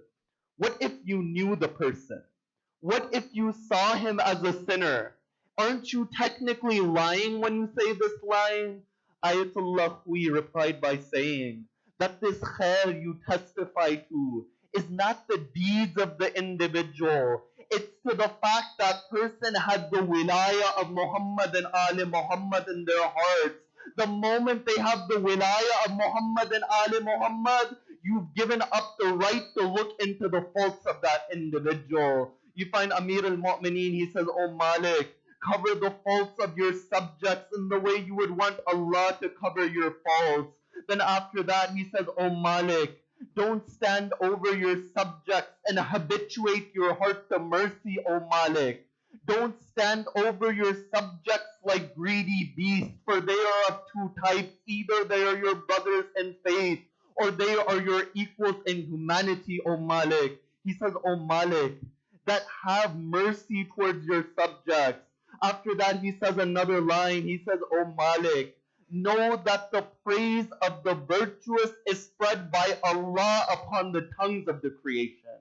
He goes to show, O Malik, that you don't have to tell other individuals what good you've done in your life. Allah will spread your praise upon the tongues of the creation. And line after line, that Amir al-Mu'mineen goes to show that what vision he has of society. You know, another line he says, O Malik, when you lead prayer, lead it in the way in which the weakest can handle it. For when Rasulullah sent me towards Yemen, he said to me, O Ali, lead prayer in that manner. And there's many different aspects of this sermon. This sermon is worthy of entire 10 nights of lectures. But I know many of you upon these nights, you come to listen to the virtues of Ahlul Bayt. You know, there's one incident which takes place upon the day of Siffin. Amir al-Mu'mineen, he comes out upon the day of Siffin. When Ali ibn Abi Talib comes out, you find that there are four young men surrounding Ali ibn Abi Talib. One was to his right, one was to his left, one was behind him, one was in front of him holding the alam, holding the flag. The narrator, he says that I asked the individual that who are these people surrounding Ali ibn Abi Talib? He says, as for those two on his right and his left, from whose face light is emanating, those are his sons Hassan and Hussein. Then I said to him, who is that young man behind Ali ibn Abi Talib? He says, that is his son Muhammad al-Hanafiya. He says, what about the one in the front holding that flag who has Jalal upon his face? He says, that is none other than his son Abbas.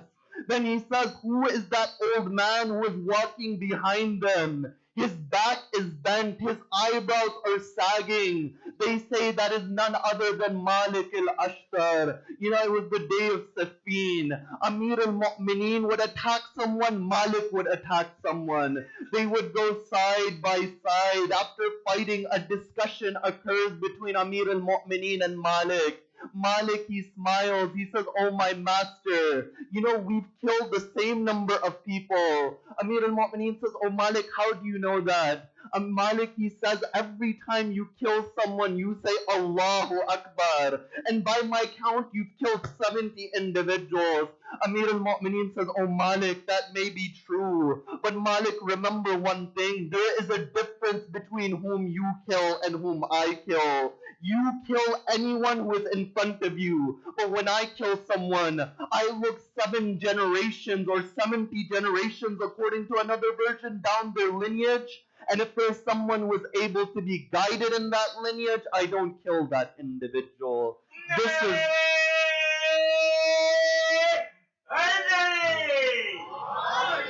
This is the relationship of Amir al-Mu'mineen and Malik al-Ashtar. That Amir al-Mu'mineen, he would look after his companions.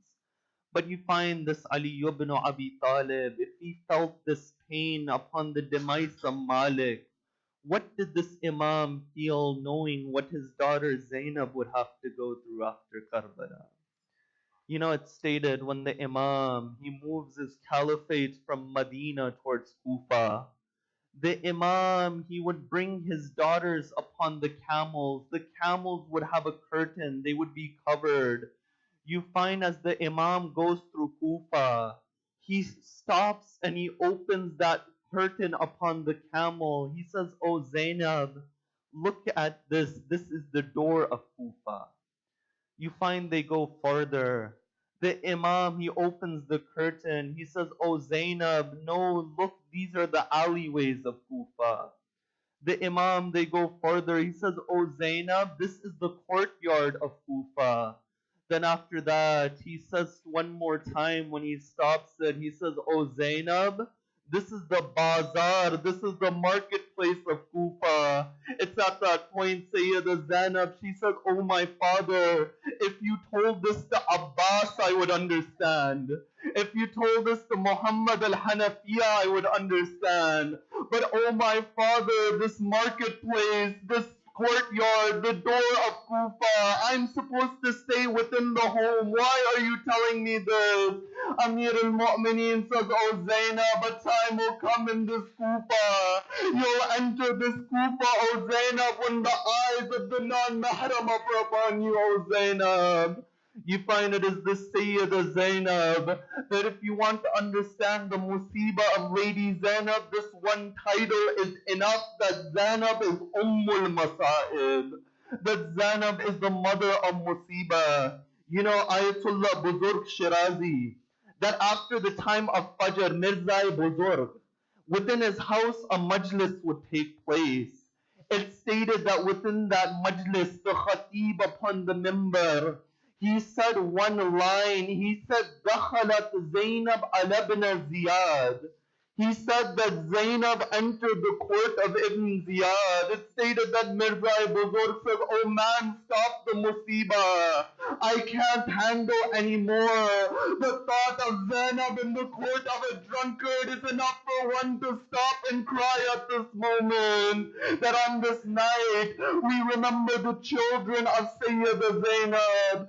You know, it stated when Sayyida Zainab, she married Hazrat Abdullah, Amir al-Mu'mineen, he put two conditions upon the marriage. He said, "Oh Abdullah, you can marry Zainab, but the first condition is make sure that you allow Zainab to visit her brother twice every day." Then he says, "Oh Abdullah, the second condition is that a day will come where my son Hussein goes towards Karbala.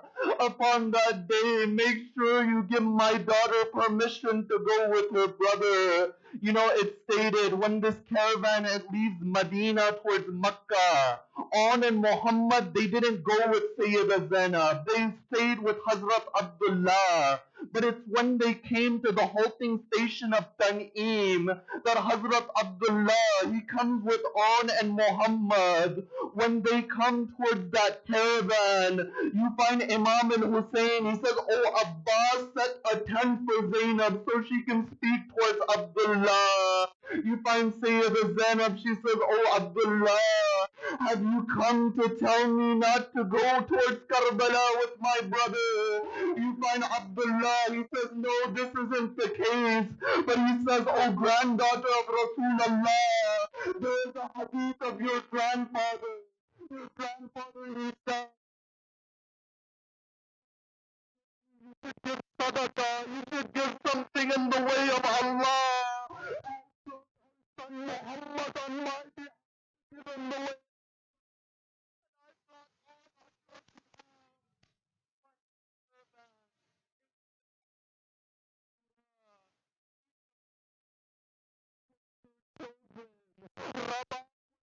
was Ali Akbar. You find Kulthum would speak towards Abbas. History records on that night, Sayyida Zainab, she would speak towards On and Muhammad. She says, "Oh On and Muhammad, I know that you are the grandchildren of Ali ibn Abi Talib.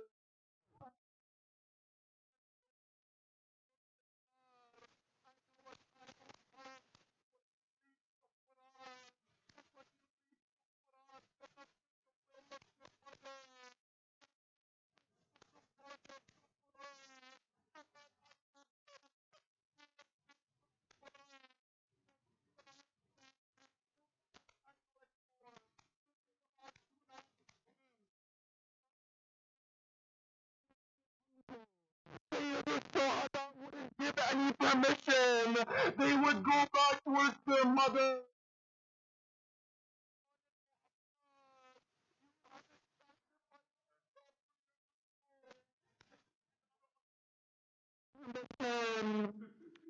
You find Sayyida Zainab, she goes towards Sayyida Shuhada. When she asked Sayyida Shuhada, the Imam, he couldn't refuse Zainab. You find these children on in Muhammad.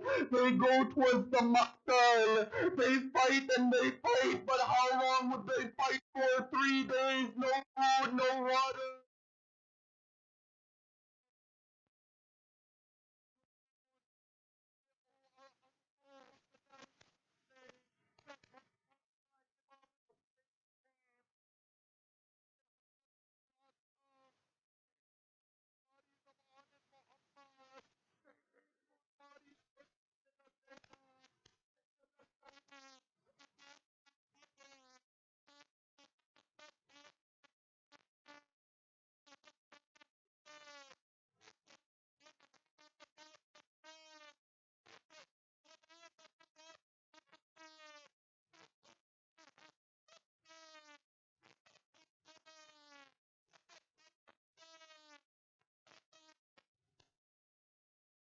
Sayyida Zainab, that a mother over the dead body of her children, she does this. Understand the maqam of Zainab.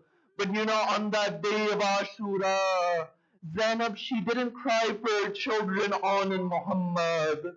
They went through Kufa. She didn't cry for On and Muhammad, even to the extent that when they were in Sham and Yazid, he returned the heads. Each of the women, they would take the heads of their beloved. Then Layla would take the head of Ali Akbar. Kulthum would take the head of Abbas. But there were 2 heads that none of the women, they claimed those heads. It was at that point that the women of Sham, they say, oh sister,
سنانی Mahal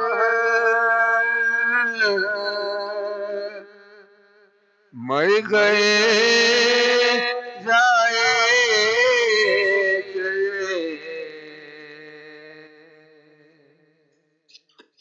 بنتے شہ گل گل حسن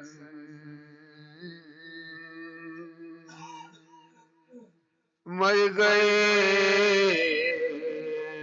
جائے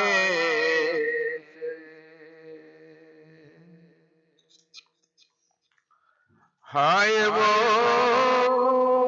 خورشید نما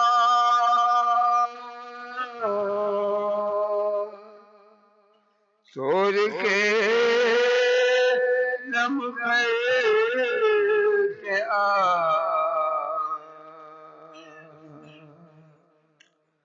دیکھ رنجو محن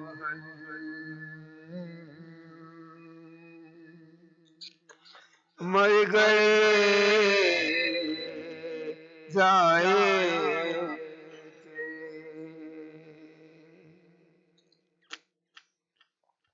مانگتے پانی کا جام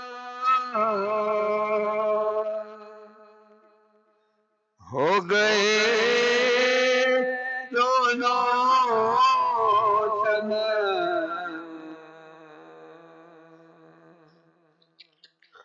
ہائے وہ تشنا جہن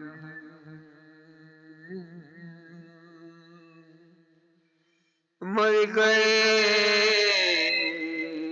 جائے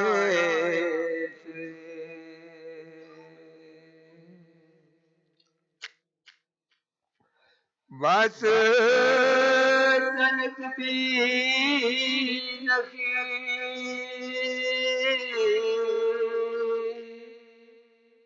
خلد کی بس راہنی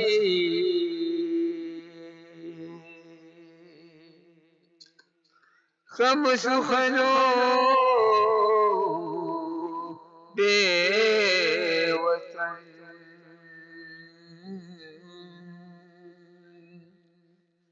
مر گئے جائے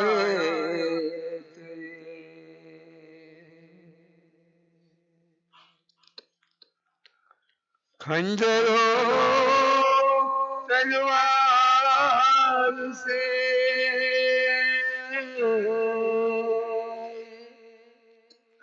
تیروں کی بوچھار سے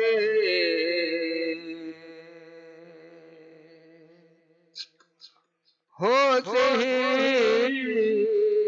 زخمی بدن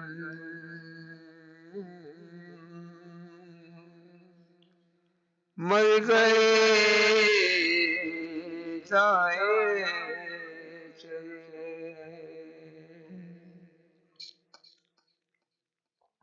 حیدری و جعفری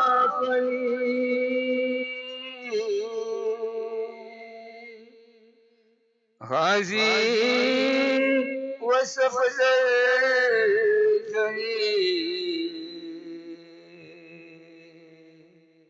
سیغ زنو صاف شکری مر گئے جائے زینب نے رو کر کہا محمد میرے زینب اونو محمد میرے مر گئے خوب نام محمد میرے زینب نے جواب اونو محمد میرے زینب نے رو کر کہا مر گئے خوب نام محمد میرے ماموں پہ صدقے ہوئے تیغوں سے زخمی ہوئے ماموں پہ صدقے ہوئے تیغوں سے زخمی ہوئے منہ میں تڑپتے ہوئے آنا محمد میرے کہانو محمد میں زینب نے رو کر کہا اے خون میں نہانو محمد میں جہانا میں میرے ساتھ ٹھکانا مطلب ہوا جہانا میں میرے ساتھ ٹھکانا مطلب ہوا روتی رہی میں محمد میں لب نے رو کر کہا محمد میں زینب نے رو کر کہا محمد میرے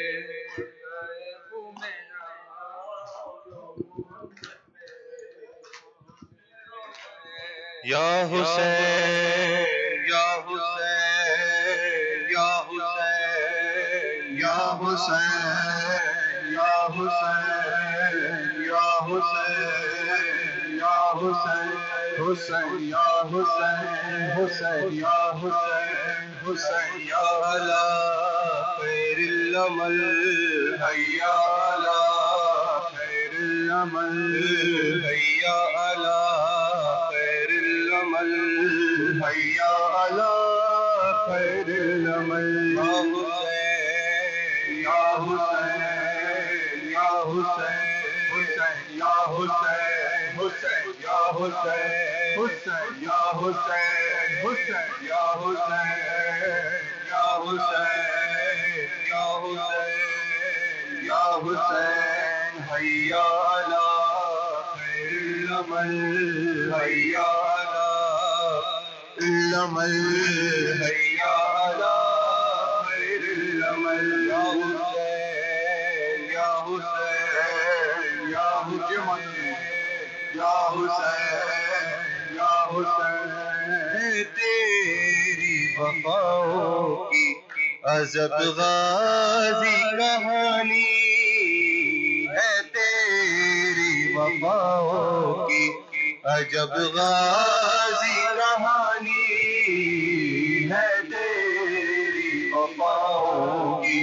عجب غازی کہانی ہے تیری وفاؤں کی عجب غازی کہانی ہے تیری وفاؤں کی عجب غازی کہانی بچپن پہ سکینہ کے فدا کر دی جوانی ہے تیری وفاؤں کی عجب غازی کہانی ہے تیری وفاؤں کی عجب غازی کہانی بچپن پہ سکینہ کے فدا کر دی جوانی ہے تیری وفاؤں کی عجب غازی کہانی ہے تیری وفاؤں کی عجب غازی کہانی فاطمہ زہرا کی دعاؤں کا صلہ ہے عباس تیرا نام ہی زینب کی رضا ہے اب تک تیرا ممنون ہے اسلام کا بانی ہے تیری وفاؤں کی عجب غازی کہانی ہے تیری وفاؤں کی عجب غازی کہانی ہے تیری عجب غازی کہانی گہرا کی لہد کافی حیدر نے نجم چھوڑا رو رو کے یہ کیا بولے میری کمر کو توڑا جب خون میں درجے کی غازی کی پیشانی وفاؤں کی عجب غازی کہانی ہے تیری وفاؤں کی عجب غازی کہانی ہے تیری وفاؤں کی عجب غازی کہانی رونے کے لیے مولا کیا بات یہ کم ہے کتنا تجھے معصوموں کی ہے پیاس کا غم ہے دریا پہ کیا قبضہ پیا بھی نہ پانی ہے تیری وفاؤں کی عجب غازی کہانی ہے تیری وفاؤں کی عجب غازی کہانی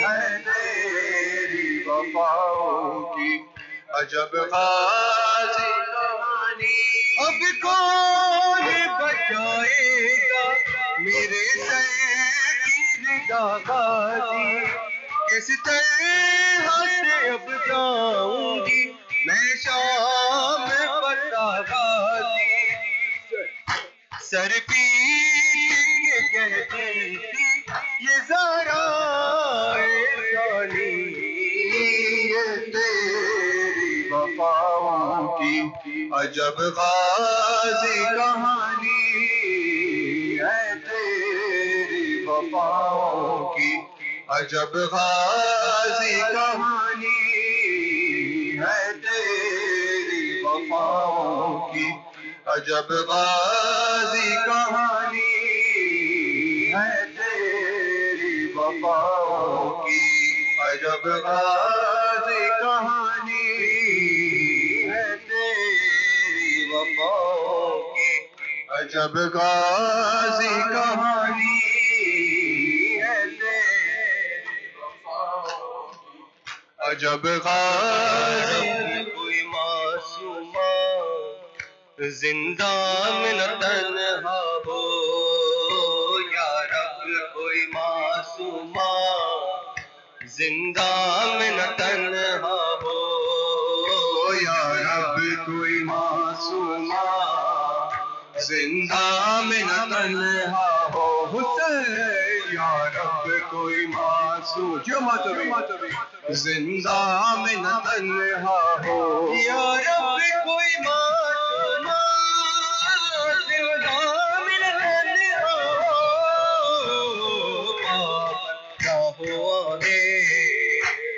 پابند نہ ہو آہیں رونے پہ نہ پہرا ہو یا رب کوئی معصومہ زندہ میں نہ تنہا ہو یا رب کوئی معصومہ زندہ میں نہ تنہا ہو یا رب کوئی معصومہ زندہ میں نہ تنہا ہو پابند نہ ہو آئے پابند نہ ہو آئے رونے پہ نہ پہرا ہو یا رب کوئی معصومہ زندہ میں نہ تنہا ہو یا رب کوئی معصومہ زندہ میں نہ تنہا ہو یا رب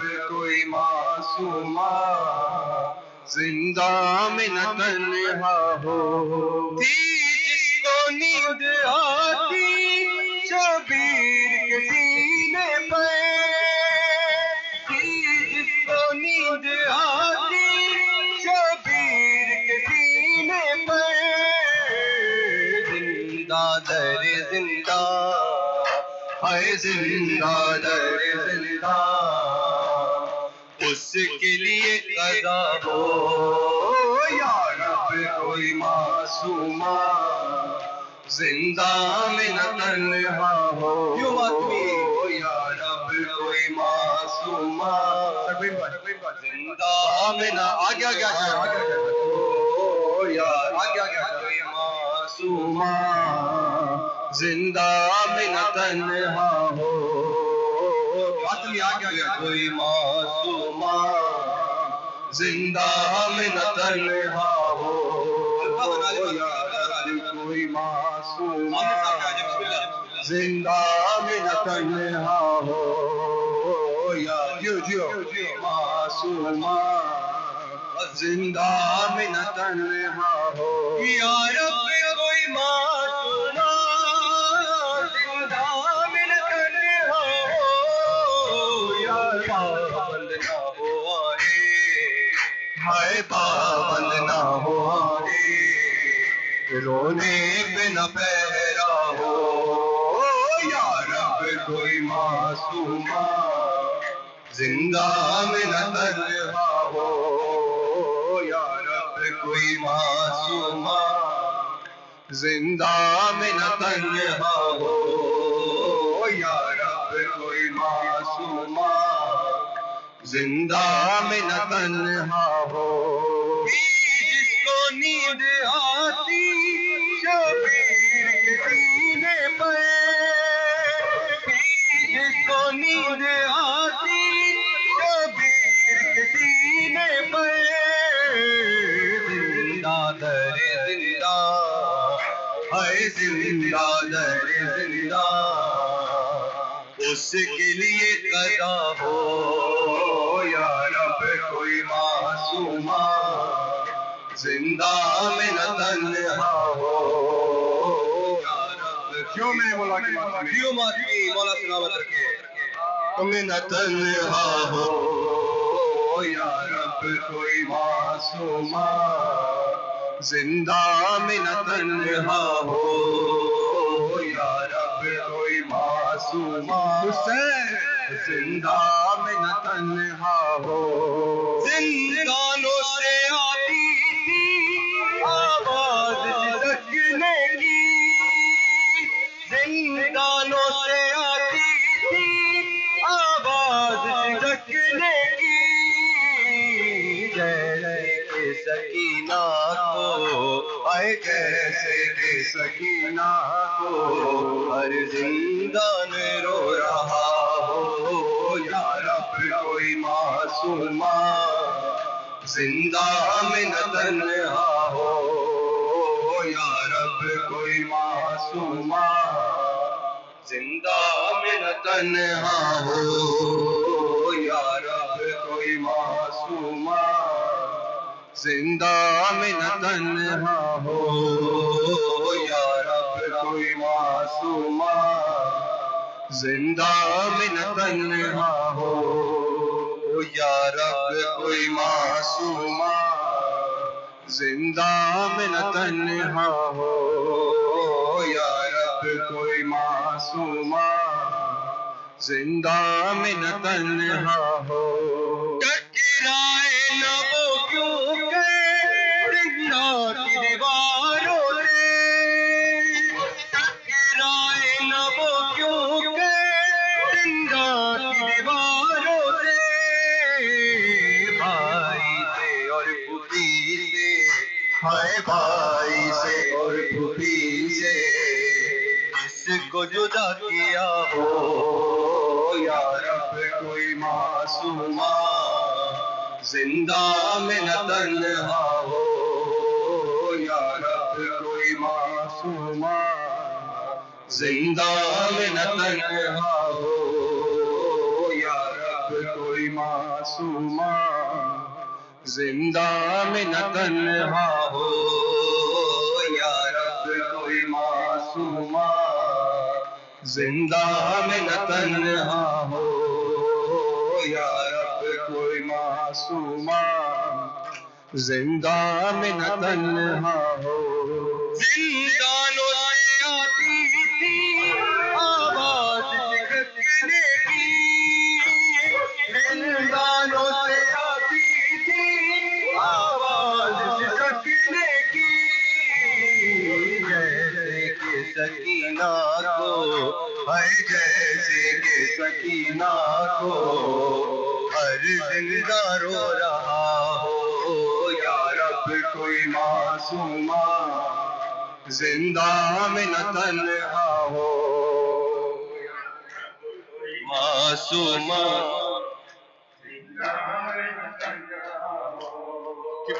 یا رب کوئی معصومہ زندہ میں نہ تنہا ہو یا رب کوئی معصومہ زندہ میں نہ تنہا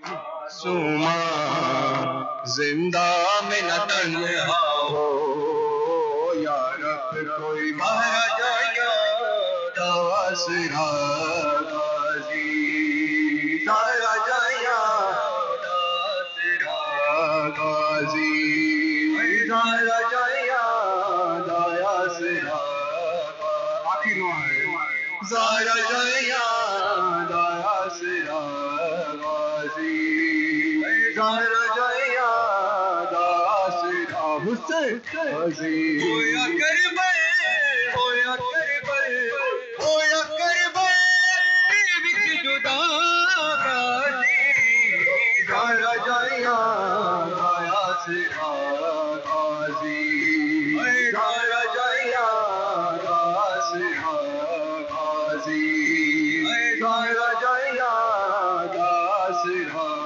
غازی مہاراجا یاد آسرا غازی ہویا کربل ہویا کربل ہویا کربل وچ جدا غازی مہاراجا یاد آسرا غازی مہاراجا یاد آسرا غازی مہاراجا یاد آسرا غازی مہاراجا یاد آسرا غازی تو زینب لے گئی چادر تو زینب لے گئی چادر جدو وقت تو ٹر پیا غازی مہاراجا یاد آسرا غازی مہاراجا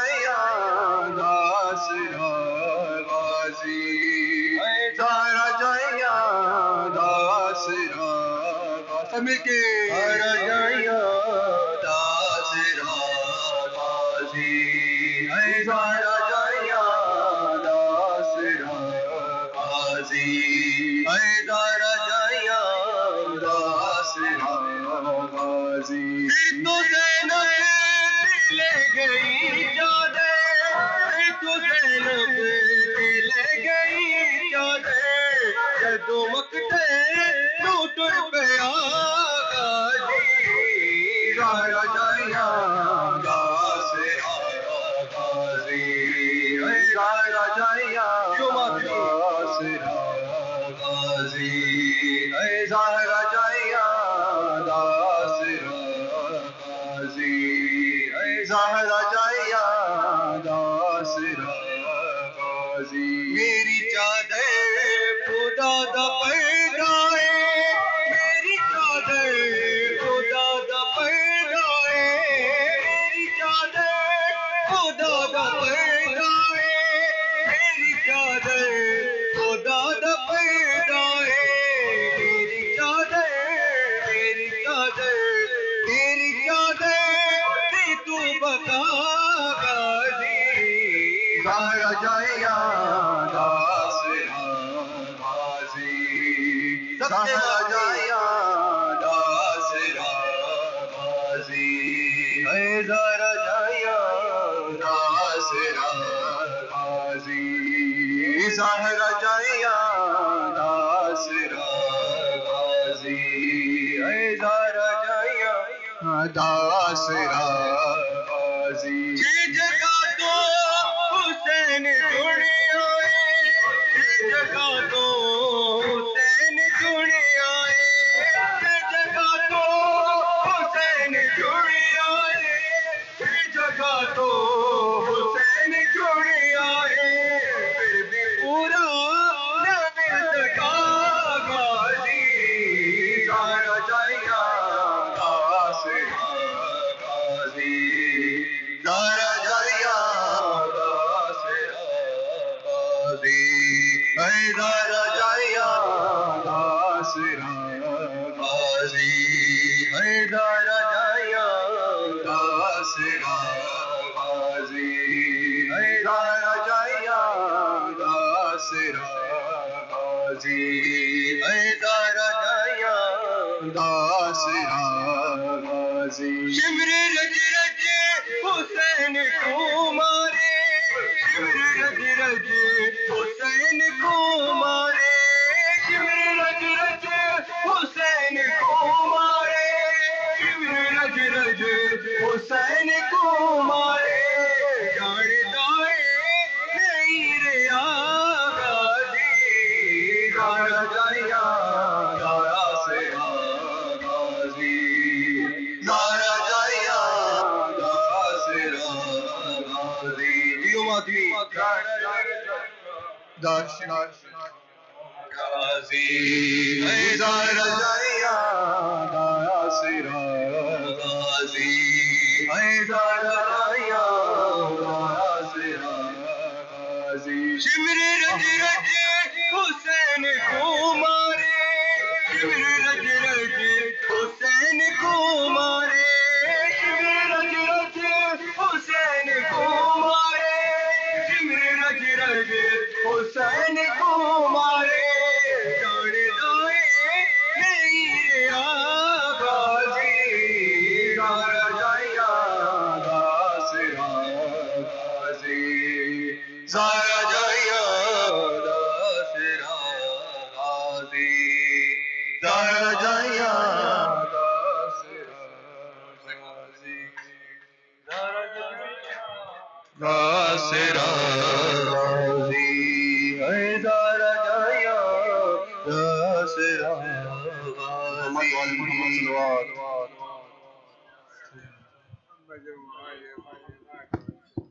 السلام عليك يا رسول الله.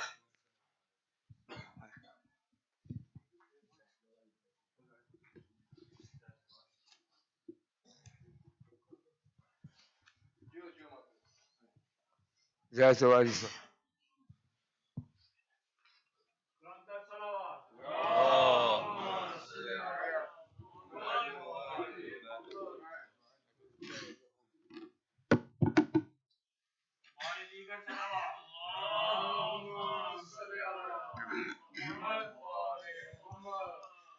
بسم الله الرحمن الرحيم.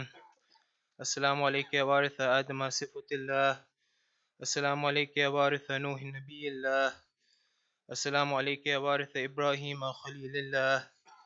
السلام عليك يا وارث موسى كليم الله. السلام عليك يا وارث عيسى روح الله. السلام عليك يا وارث محمد حبيب الله. السلام عليك يا وارث أمير المؤمنين ولي الله. السلام عليك يا ابن محمد المصطفى. السلام عليك يا ابن علي المرتضى. السلام عليك يا ابن فاطمة الزهراء. السلام عليك يا ابن خديجة الكبرى. السلام عليك يا ثار الله وابن ثاره والوتر الموتور. أشهد أنك قد أقمت الصلاة وآتيت الزكاة وأمرت بالمعروف ونهيت عن المنكر وأطعت الله ورسوله حتى أتاك اليقين.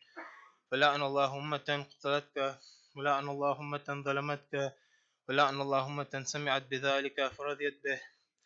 يا مولاي يا أبا عبد الله أشهد أنك كنت نورا في الأسلاب الشامخة والأرحام المطهرة. لم تنجسك الجاهلية بأنجاسها ولم تلبسك من مدلهمات ثيابها.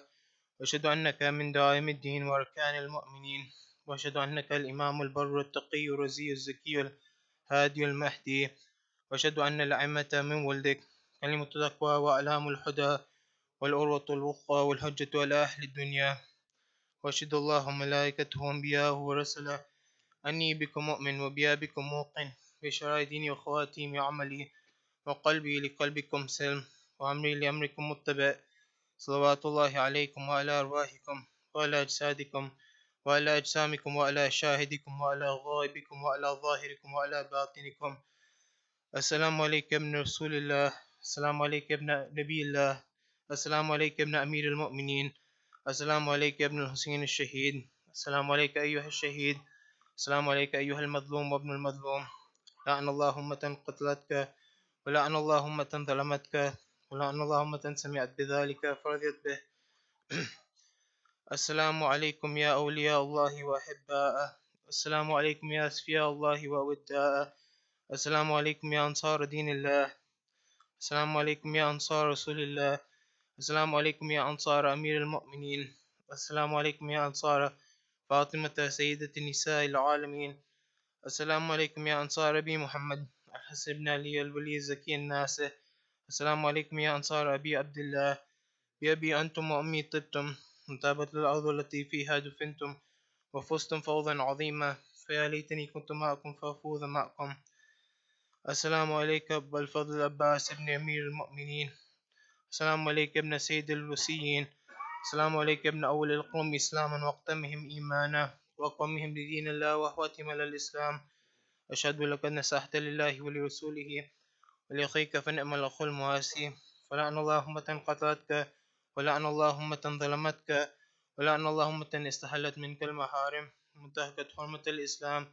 فنعم الصابر المجاهد المحامي الناصر والقدافع أخيه المجيب إلى طاعة ربه الراغب فيما زهد فيه غيره من الثواب الجزيل والثناء الجميل. من حقق الله بدرجة آبائك في جنات النعيم. السلام عليكم ورحمة الله وبركاته. السلام عليك يا مولى ابن مولى. السلام عليك يا غريب الغرباء. السلطان أبو الحسن علي بن موسى الرضا ورحمة الله وبركاته. السلام عليك يا مولانا يا صاحب الزمان. الأمان الأمان الأمان. السلام عليك يا شريك القرآن. السلام عليك يا كعبة الإيمان. السلام عليكم ورحمة الله وبركاته.